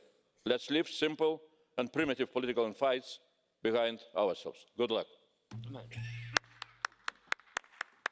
Thank you. I now move to Catch the Eye, and I will be very strict on the 1 minute in order to facilitate as many speakers as possible. Madam Spiraki, for 1 minute, please. Ευχαριστώ, κυρία Πρόεδρε. Κυρία Φοντερ Λάιεν, Πρόεδρε της Νέας Ευρωπαϊκής Επιτροπής, η ψήφος μας που σας δίνουμε σήμερα είναι ψήφος εμπιστοσύνης. Είναι ψήφος εμπιστοσύνης στην Πράσινη Συμφωνία που μπορεί να αποτελέσει την αιτία για την αλλαγή της οικονομίας και της ζωής μας στην Ευρωπαϊκή Ένωση. Αρκεί να συμφωνήσουμε εδώ ότι χρειάζεται γενναία χρηματοδότηση, συμμετοχή του ιδιωτικού τομέα και ενθάρρυνση με όλα τα διαθέσιμα μέσα που έχουμε για την καινοτομία. Μαζί με την Ευρώπη που θα πάει μπροστά, που θα είναι η πρώτη ήπειρος με μηδενικό ανθρακικό αποτύπωμα το 2050, υπάρχει όμως και η Ευρώπη που εξαρτάται από τον άνθρακα και δεν πρέπει να μείνει πίσω. Οι χιλιάδες οικογένειες στις 41 περιφέρειες που εξαρτώνται από τον άνθρακα, στη Δυτική Μακεδονία, στη Μεγαλόπολη, περιμένουν από εσάς σήμερα να υποστηριχθούν, να έχουν τη διαβεβαίωση ότι θα έχουν πολλές και βιώσιμες δουλειές στις οποίες μπορούν να ανταποκριθούν. Η δίκαιη μετάβαση που θα βασιστεί στο Ταμείο Δίκαιης Μετάβασης οφείλει να είναι στην κορυφή της ατζέντας σας. Σας ευχαριστώ.1 minute for Mr. Berglitz. Hvala lepa, gospa predsedujoča. Spoštovane in spoštovani, podprl bom celotno ekipo komisije, čeprav se ne strinjam z celotno sestavo. Vsak mesec nedelovanja komisije je izgubljen mesec tako za Evropsko unijo kot za Slovenijo. Želim si, da bi komisija delala predvsem v skupno dobro in da bi se držala vseh obljub, ki jih je dala v Evropskem parlamentu. Še zlasti pa se mi zdijo pomembni naslednji izzivi. Najprej transformacija, in to zelena, socialna in digitalna, ki je združena skupaj z pravičnim in solidarnim prehodom vanjo. Pomembno je delo na večji integraciji, ki bo v prid vseh ljudi in človekovih pravic. Evropska strategija za trajnostni razvoj, skupni tehnološki napredek ter lastno infrastrukturo. In končno do same širitve na Zahodni Balkan in tudi igranja geopolitičnega branika, multilateralizma in vladavine mednarodnega prava. Hvala. Mr. Horwood for 1 minute. Your declaration that you are a Remainer. I am too, and so are tens of millions of Britons who will warmly welcome your words. Now we've completed a thorough process of democratic scrutiny, I welcome the opportunity to vote for the Commission today and see it get down to work on the huge issues that face our continent: climate change, trade wars, exploitation, injustice and discrimination. But can I say that I too am embarrassed and saddened that the United Kingdom has broken EU rules and so far failed to nominate a commissioner, while 27 other countries compete for portfolios and put their brightest and best forward to serve all of Europe. Our government has chosen to leave its seat at the table empty. This must be one of the first examples in world history of a nation working hard for less influence, shouting for a smaller voice, lobbying to be silent. I very much hope that a new British government will show much more sense. Horwood. Madam Tomatic for 1 minute. Hvala lijepa, gospođo predsjedavajuća. Novosti koje donosi novi sastav Europske komisije nisu ograničene na nova lica i veći broj žena, već svjedočimo potpuno organizacijskom preustroju. Novi nazivi i nadležnosti pojedinih resora prilično su zbunjujući i sigurna sam da neće dovesti do povećanja učinkovitosti. Nekadašnji tehnokratski ustroj komisije, koji je imao svojih mana, ali je služio svrsi, zamijenjen je prilično ideologiziranom novom strukturom, iako u svojim redovima ima povjerenike iz različitih grupacija. Ovakva komisija sve manje izgleda kao izvršiteljica onoga što je dogovoreno među državama članicama, a sve više kao struktura s vlastitom političkom agendom. Gospođo von der Leyen, moj glas dobivate iz čistog pragmatizma i najiskrenije se nadam da ćete me uskoro ugodno i pozitivno iznenaditi. Hvala lijepa. Thank you, Mr. Ferreira. Senhora Presidente, Senhora von der Leyen, pela sua composição, pelo seu programa político, esta é uma comissão escolhida e mandatada por quem manda na União Europeia para defender os seus interesses. Uma comissão com que as grandes potências podem contar para defender e aprofundar os seus instrumentos de domínio, do mercado único ao euro, à custa do crescente sacrifício dos países enfrentando maiores dificuldades. Uma comissão em que salta à vista a promiscuidade entre o poder político e o poder económico. O grande capital, grandes grupos económicos e financeiros têm assento direto no Berlaymont. Uma comissão que assume uma secundarização e subversão da política de coesão, associando-a às chamadas reformas estruturais que não têm servido para outra coisa que não destruir serviços públicos e semear a precariedade no trabalho e na vida. Uma comissão que assumiu uma visão e concepções próprias da extrema-direita, como se viu na distribuição que foi feita dos portfólios. Uma comissão que demonstra que, afinal, está bem viva a grande coligação entre a direita e a social-democracia, que os verdes querem agora envergonhadamente pendurar e que mostra quão necessário. Please, your time is up. Mr. Kelly, 1 minute.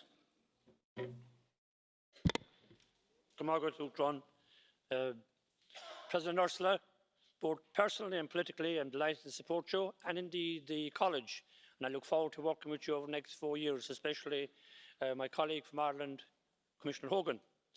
I saw how you tried to build support for your candidacy, and especially how you bent over backwards to get the support of the Greens, who make up less than 10% of the Parliament, promising them a new Green Deal. Given that they failed to support you, that they may not support the College of Commissioners today, and may not be happy with whatever you come forward with in the new Green Deal, saying that isn't ambitious enough, would you consider, and Mr Timmermans, changing the title to what it actually is, or will be, an enhanced climate change strategy for Europe? Because all sides of the House here are committed to combating climate change. No one group has ownership of it, and I think by calling it an enhanced climate change strategy, that would be sensible. Thank you, Mr. Kelly. Mr. Marquez.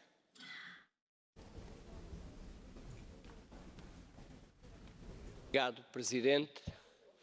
Senhora Presidente da Comissão Europeia, precisamos mesmo de começar a trabalhar. Terá o apoio deste grupo político porque fez suas as nossas propostas e porque tem alguns dos nossos melhores na sua equipa. Mas um bom programa ou discurso não será nada mais do que palavras bonitas se não for implementado sem desculpas e com os recursos suficientes. É tempo de nos unirmos em torno do futuro da Europa. As emissões de CO2 não esperam pelas nossas hesitações, como temos visto nos fogos e inundações por toda a Europa. A China e os Estados Unidos agradecem a nossa hesitação na liderança da digitalização. Os mais pobres da Europa e aqueles que morrem no Mediterrâneo não conseguem atravessar sozinhos o mar da indiferença. Por isso é tempo de agir. Conto com este Parlamento para tomar a iniciativa. Contamos convosco para estabelecer pontos com e dentro do Conselho. Temos que estar à altura dos desejos dos nossos cidadãos. Muito obrigado.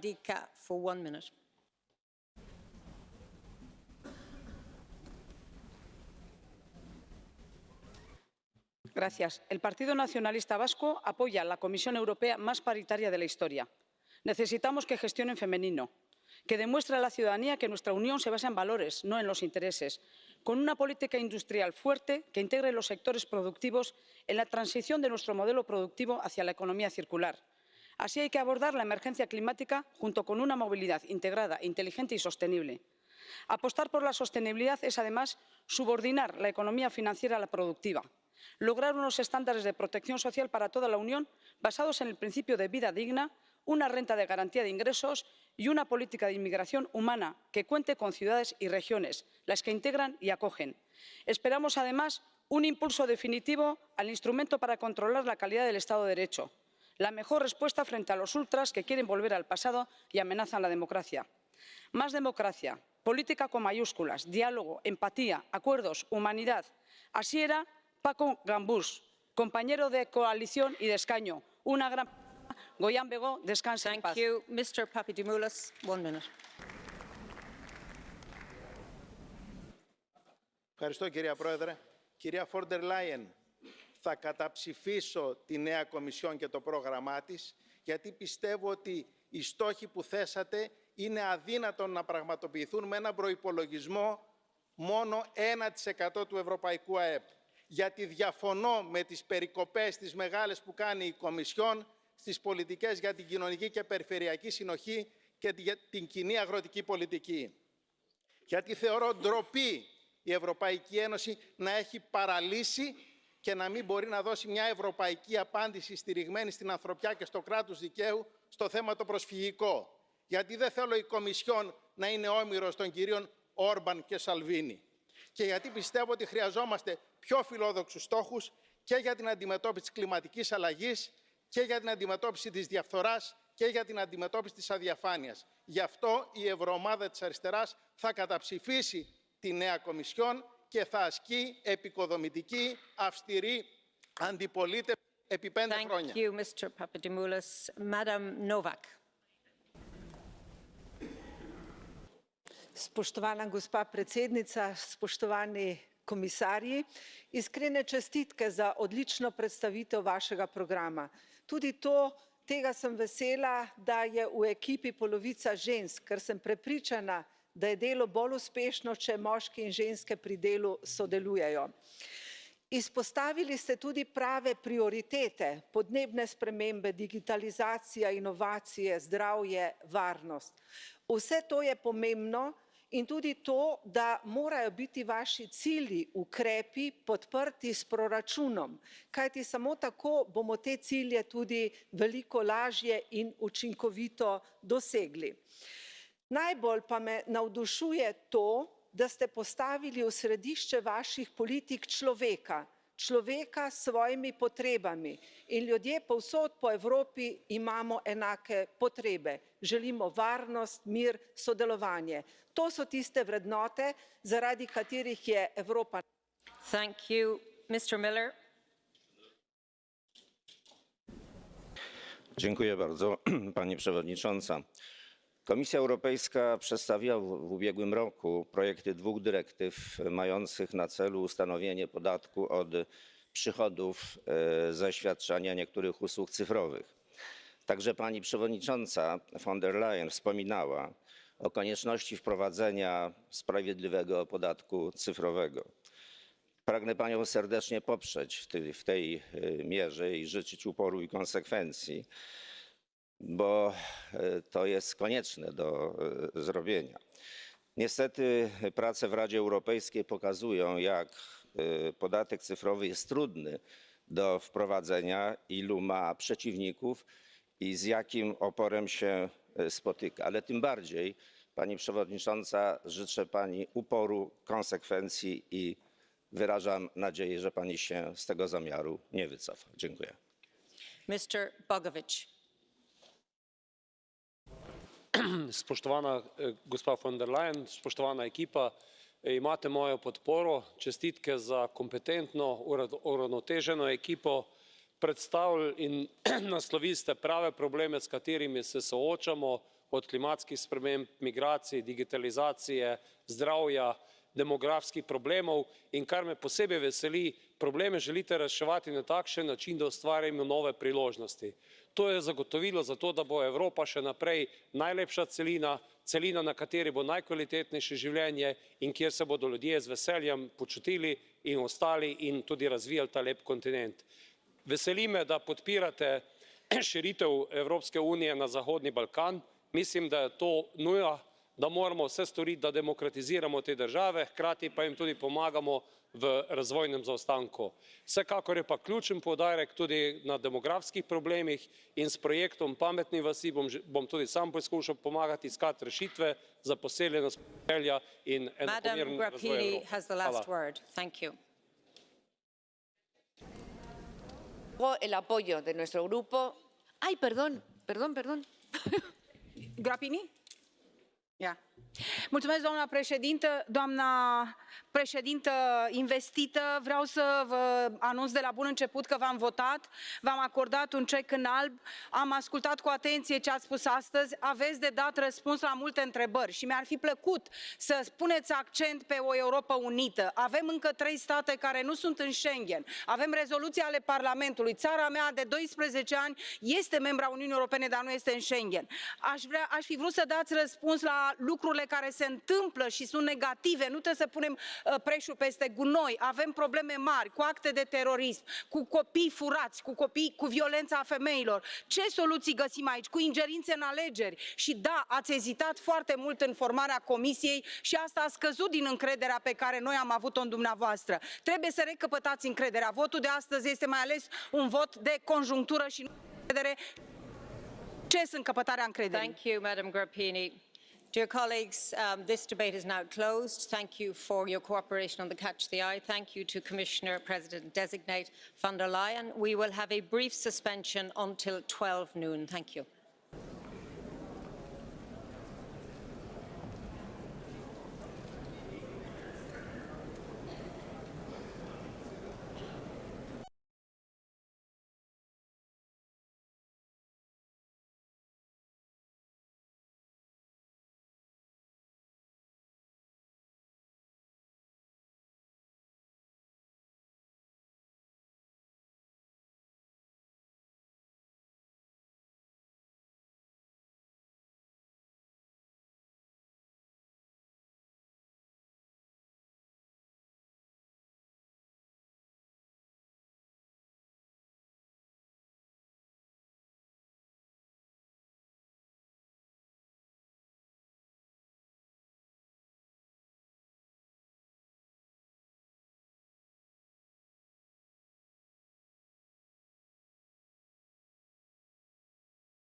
Presidente.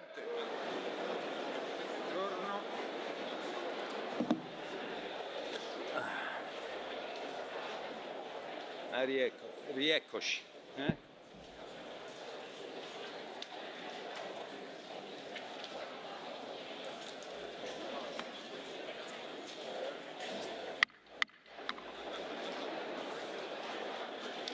Prendiamo posto, colleghe e colleghi.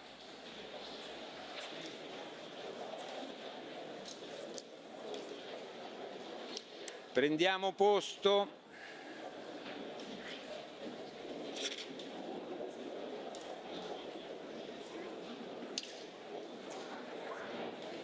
Innanzitutto vorrei dare il benvenuto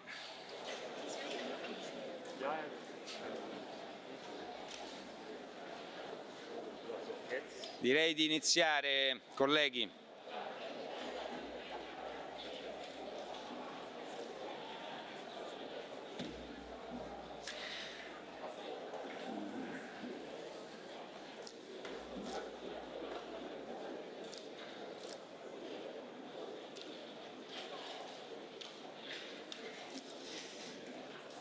Colleghe e colleghi, innanzitutto abbiamo il piacere di dare il benvenuto nella tribuna d'onore ai delegati della Dieta Nazionale, della Camera dei Rappresentanti e della Camera dei Consiglieri del Giappone.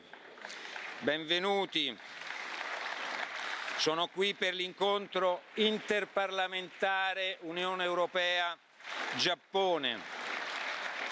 La delegazione guidata e presieduta per la Dieta dall'onorevole Onodera, deputato della Camera dei Rappresentanti. È un onore accogliere i nostri amici a Strasburgo. Ho il piacere anche di accogliere in tribuna d'onore 80 alunni accompagnati dai loro insegnanti che sono giunti al Parlamento europeo per presentare la loro dichiarazione sui diritti del pianeta. Benvenuti ragazzi.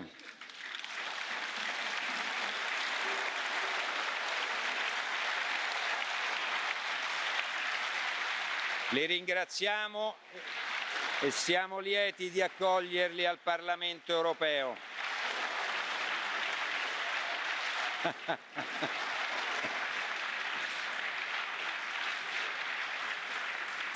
E adesso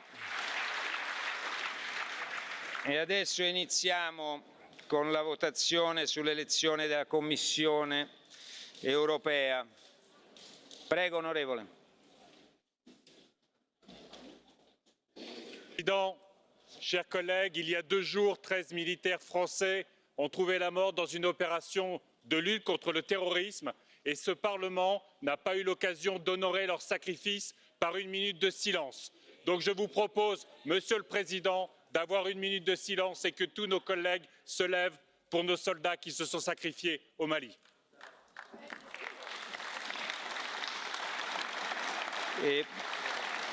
Un momento.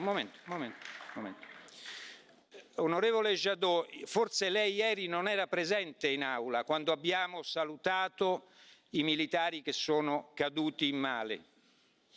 Forse era distratto o forse non era presente, ma quest'Aula ha già reso omaggio ai militari che sono caduti in Mali. Ma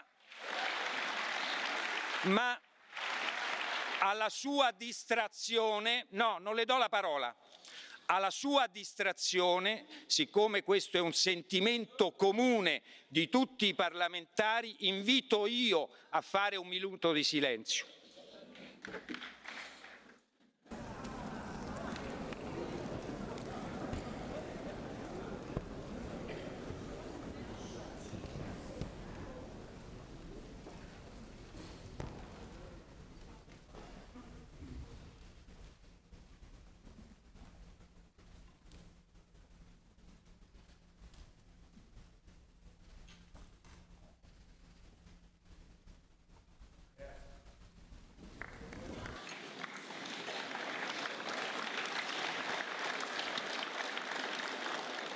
Iniziamo con la votazione sull'elezione della Commissione. Vorrei informarvi che le votazioni saranno precedute da un turno di interventi dei gruppi politici in ordine inverso. Onorevole Fox, 2 minuti per lei. My fellow MEPs, let's be honest with our voters at home. This process is a sham. Colleagues, we are being used as a stage army marched out today to rubber stamp a thoroughly anti-democratic imposition of a top-down power at Commission level. This Parliament is no more than a faux democratic charade used to give a veneer of legitimacy to an illegitimate decision-making process. We may salve our consciences by rejecting a few bad eggs at bogus committee hearings, but the truth is, all we can do is accept or reject from a bunch of pre-selected candidates with no real choice. You can heckle as much as you want, but I'm finishing. This hypocrisy is summed up for me by that gigantic poster of Ursula von der Leyen outside the Parliament in Brussels. It is frankly distasteful Orwellian propaganda. It reads, "In fair and free elections, the power of the people determines the people in power." That is true in national democracies, but it's a flagrant lie, fake news and disinformation in relation to the Commission. Ms von der Leyen herself was not elevated to a position of power due to people power. The only power on display in her election was a behind-the-scenes cabal who pushed her forward as a last-minute compromise candidate. And although she only scraped through, she now has the power to dictate the priorities of Europe. She has the power to impose her agenda on millions of European citizens, whether they like it or not. From the Commission's ambition for a Green New Deal, for deeper monetary integration or austerity, or appointing Joseph Borrell, who endorses qualified majority voting on foreign policy that strips nation states of the right to determine their own foreign policy, this federalism steals power from the people and is a naked power grab from the demos to technocrats in the Commission, and we're expected to nod it through. In the UK, we're mid-general election. Voters will directly vote on who they will loan their authority to. Yet that national popular sovereignty onorevole Fox. that treats workers and bosses as equal at the ballot box means that voters are masters and politicians are the public servants. Grazie onorevole Fox. Onorevole Aubry, a lei la parola, 2 minuti. Merci, Monsieur le Président, chers collègues. Le vote d'aujourd'hui n'est pas un vote comme les autres. C'est un vote majeur. Peut-être le vote du siècle pour faire face aux 2 plus grands défis de notre temps, la catastrophe climatique et la crise des inégalités. 2 enjeux qui ne peuvent s'accommoder d'engagements flous ou contradictoires. Pourtant, à la sortie de cette séquence d'auditions, force est de constater que nous restons sur notre faim. D'un point de vue éthique, d'abord, 3 commissaires candidats ont été écartés pour conflit d'intérêts et des doutes sérieux persistent sur l'indépendance d'autres membres de la Commission. Sur le fond, il y a bien sûr des promesses à saluer, comme le salaire minimum, le droit d'engagement, le droit d'initiative des parlementaires ou encore la perspective d'un grand plan d'isolation des bâtiments. Sur tous ces sujets, nous serons des alliés vigilants pour former des majorités de progrès social. Mais au-delà de ces quelques avancées, vous restez accrochés aux dogmes responsables des crises sociales, démocratiques et écologiques actuelles. Comment ambitionner un Green Deal tout en poursuivant les accords de libre-échange climaticides? Comment lutter contre l'évasion fiscale en protégeant en son sein parmi les pires paradis fiscaux du monde?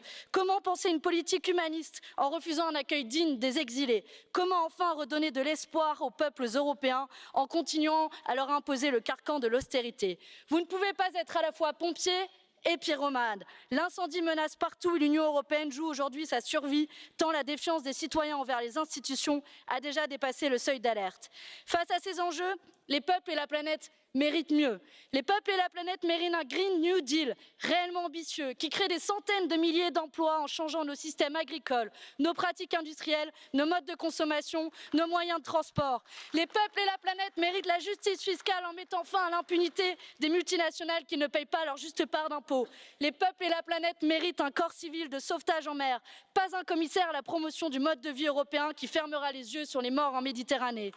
Les peuples et la planète méritent enfin des services publics et des protections sociales renforcées pour sortir les 113 millions d'Européens dans leur grande pauvreté. Ce programme ne serait-il pas 1000 fois plus enthousiasmant pour notre avenir qu'un énième réchauffé d'un projet certes au package renouvelé, mais usé jusqu'à la corde? Vous l'aurez compris, Madame von der Leyen, notre groupe de la gauche unitaire européenne n'est pas prêt dans ces conditions à confier les rênes de l'Union européenne. Les peuples et la planète méritent bien mieux. Grazie.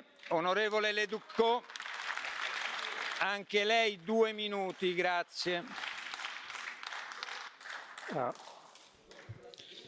Thank you. Madam President, your Commission is a chance for a new beginning, and we hope there will be a new beginning. And my group will support you in many things. We will definitely support you in finding a compromise on the budgets.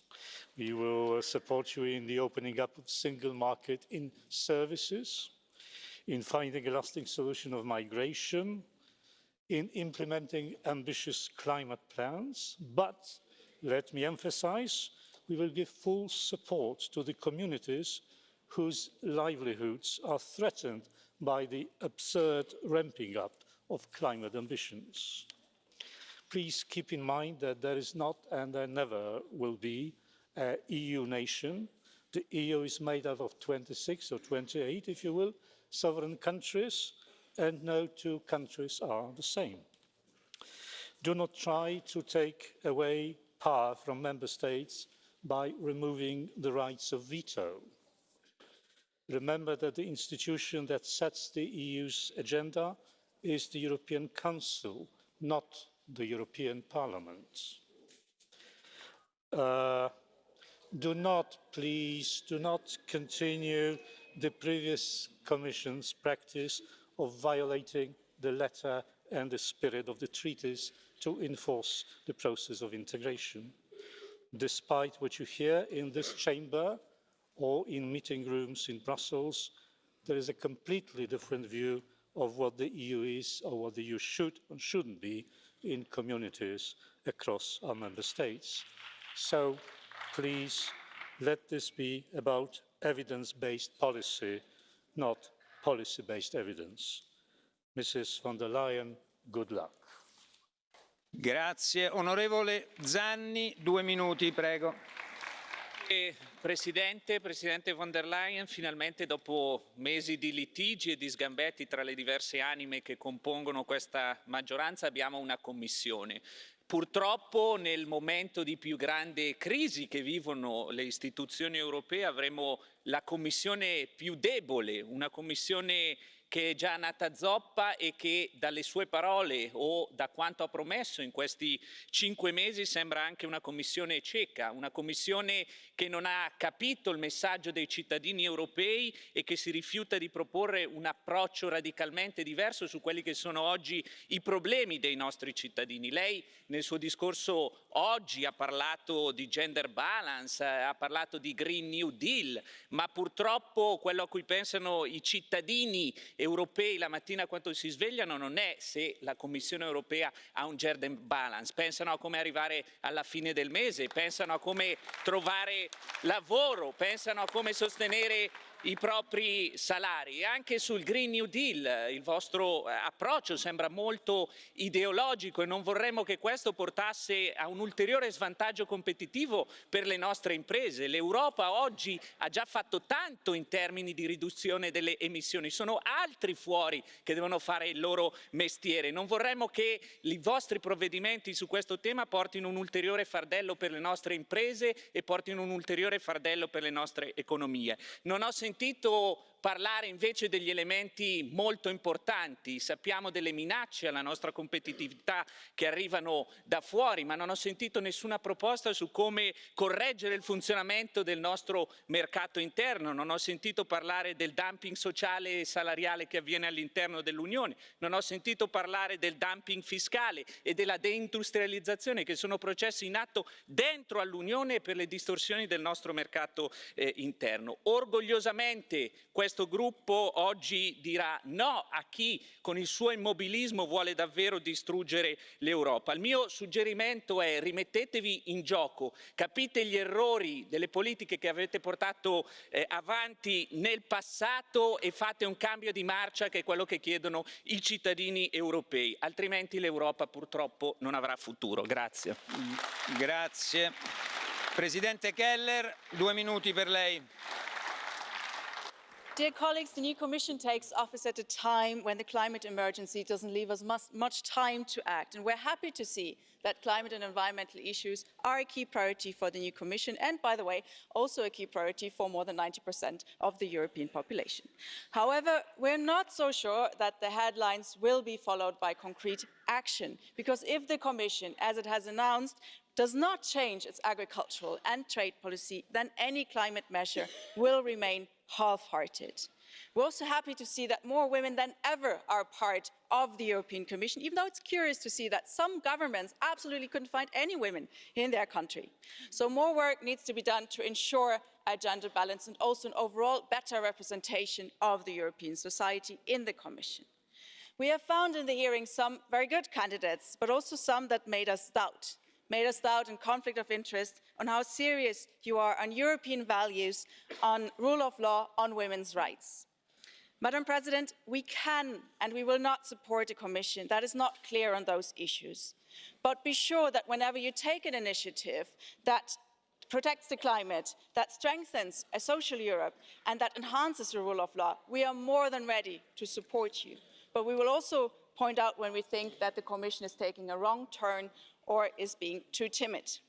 Europe needs decisive action now, and we hope that you will feel the courage and the strength to push for change, to stand up against the Council as well when needed, and to base your work on European values such as human rights for all and on rule of law.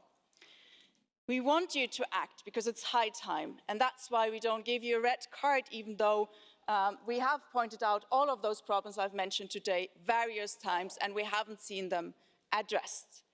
But we also don't want to give you a blank check either. And that's why our group has decided to abstain today as a head start in terms of trust that we will hope will be justified. We're looking forward to a good cooperation with you, and we wish you and your college all the strength, all the courage and energy that it takes, not just to hold our continent together, but to bring it forward. Thank you. Presidente Ciolos, anche per lei 2 minuti. Madame la Présidente, il y a beaucoup de choses sur lesquelles cette Commission va devoir prouver détermination, efficacité, capacité à motiver les États membres et les citoyens, qu'ils ont toutes les raisons de croire en ce projet. Nous devons cependant le reconnaître. Jamais l'Europe n'a eu une Commission avec un tel niveau d'ambition pour l'environnement et le digital, avec une approche qui semble efficace et prometteuse.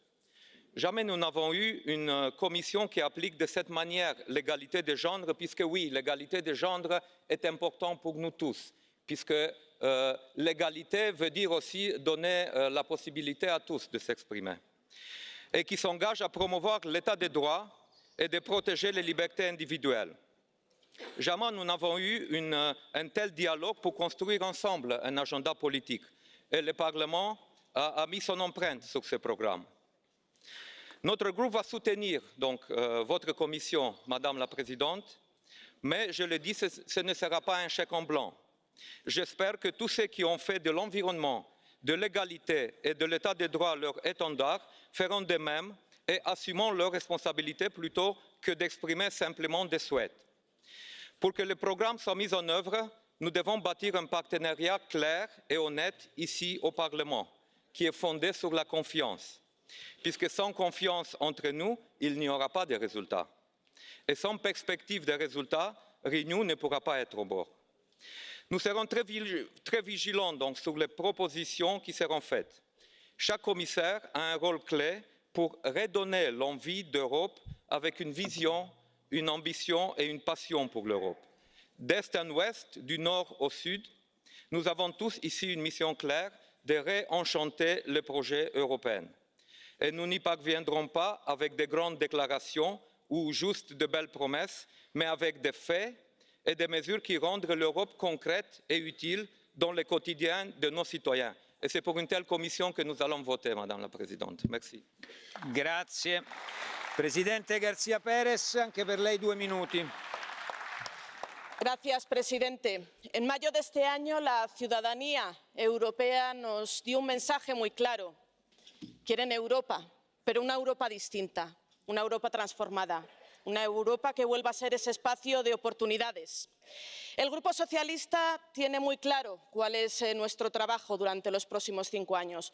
Vamos a trabajar por una Europa más ecologista, por una Europa más feminista, por una Europa más social. Y esperamos de la Comisión que actúe también con responsabilidad. Esperamos que actúe con valentía.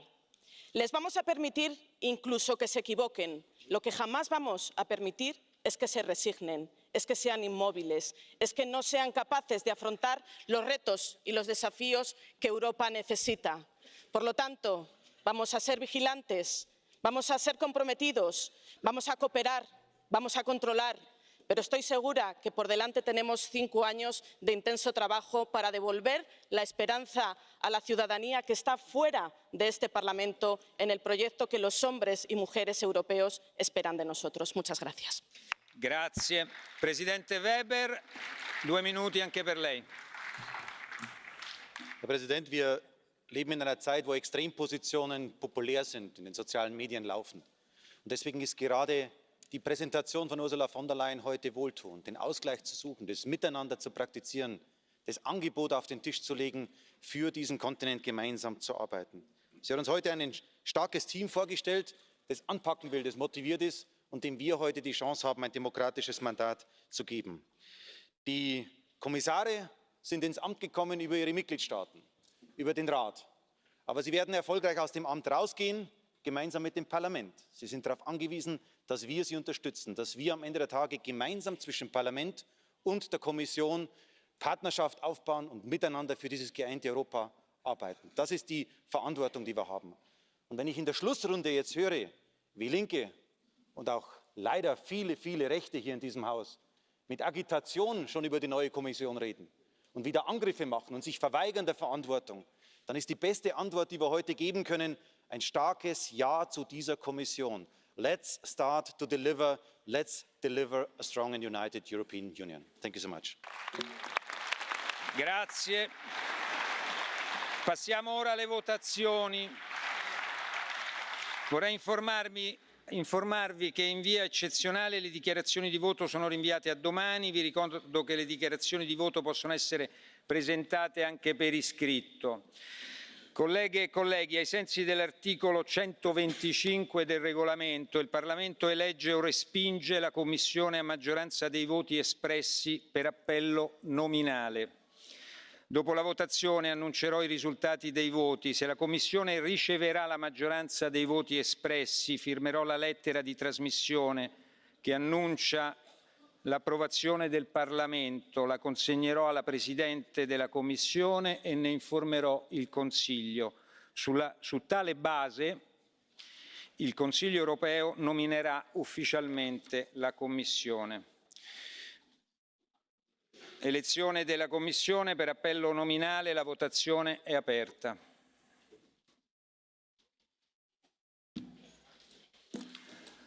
Hanno votato tutti? La votazione è chiusa. Approvato. 461 voti favorevoli, 157 contrari, 89 astenuti.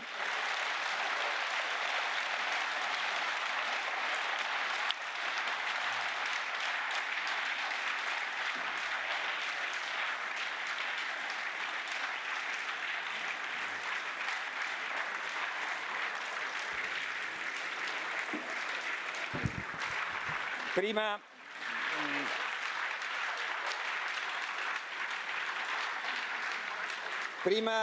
di firmare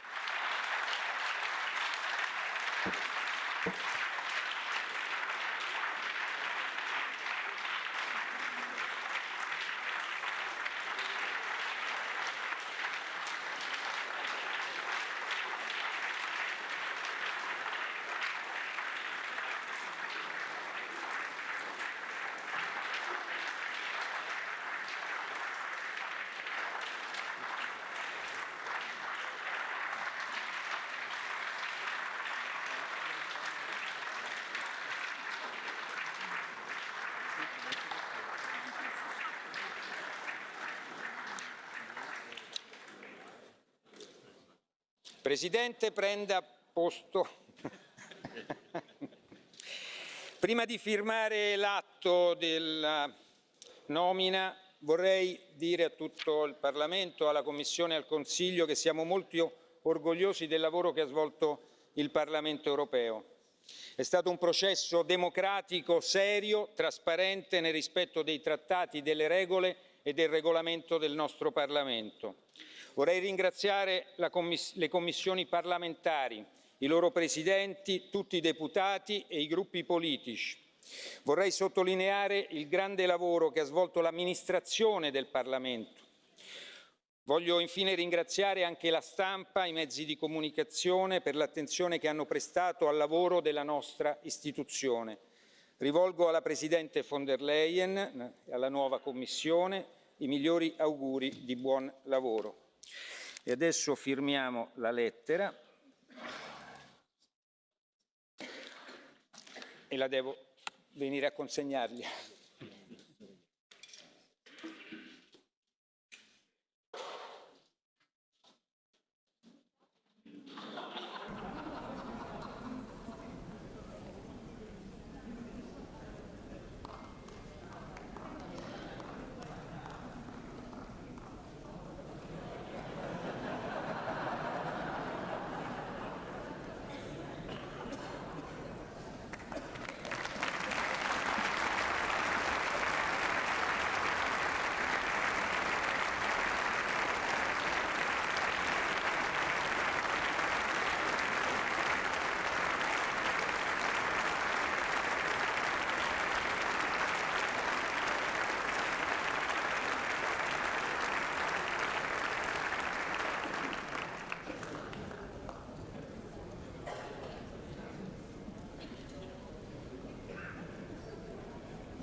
Proseguiamo con il nostro ordine dei lavori di oggi.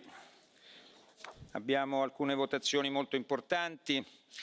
La relazione Kaili, mobilitazione del Fondo di solidarietà dell'Unione Europea per fornire assistenza alla Grecia. Votazione unica per appello nominale. La votazione è aperta.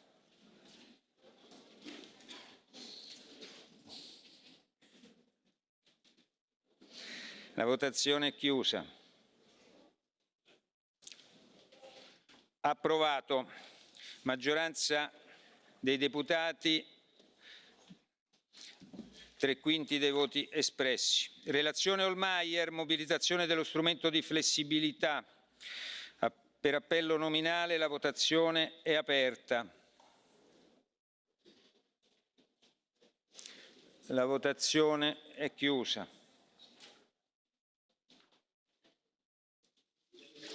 Approvato. Relazione Hohlmeier, mobilitazione del Fondo di solidarietà. Per appello nominale la votazione è aperta. Chiusa. Approvato. Relazione Hohlmeier, Gardiazabal, procedura di bilancio 2020, progetto comune. Per appello nominale la votazione è aperta.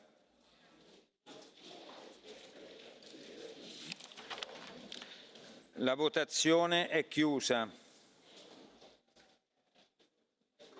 Approvato.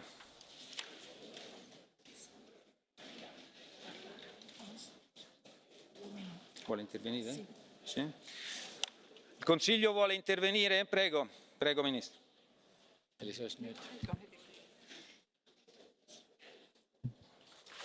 Mr. President, honourable members, ladies and gentlemen, I congratulate you for concluding your vote on the budget of the European Union for the financial year 2020. The Council notes with satisfaction that the European Parliament conferred the agreement reached at the Conciliation Committee meeting on 18 November with so wide political support from here. I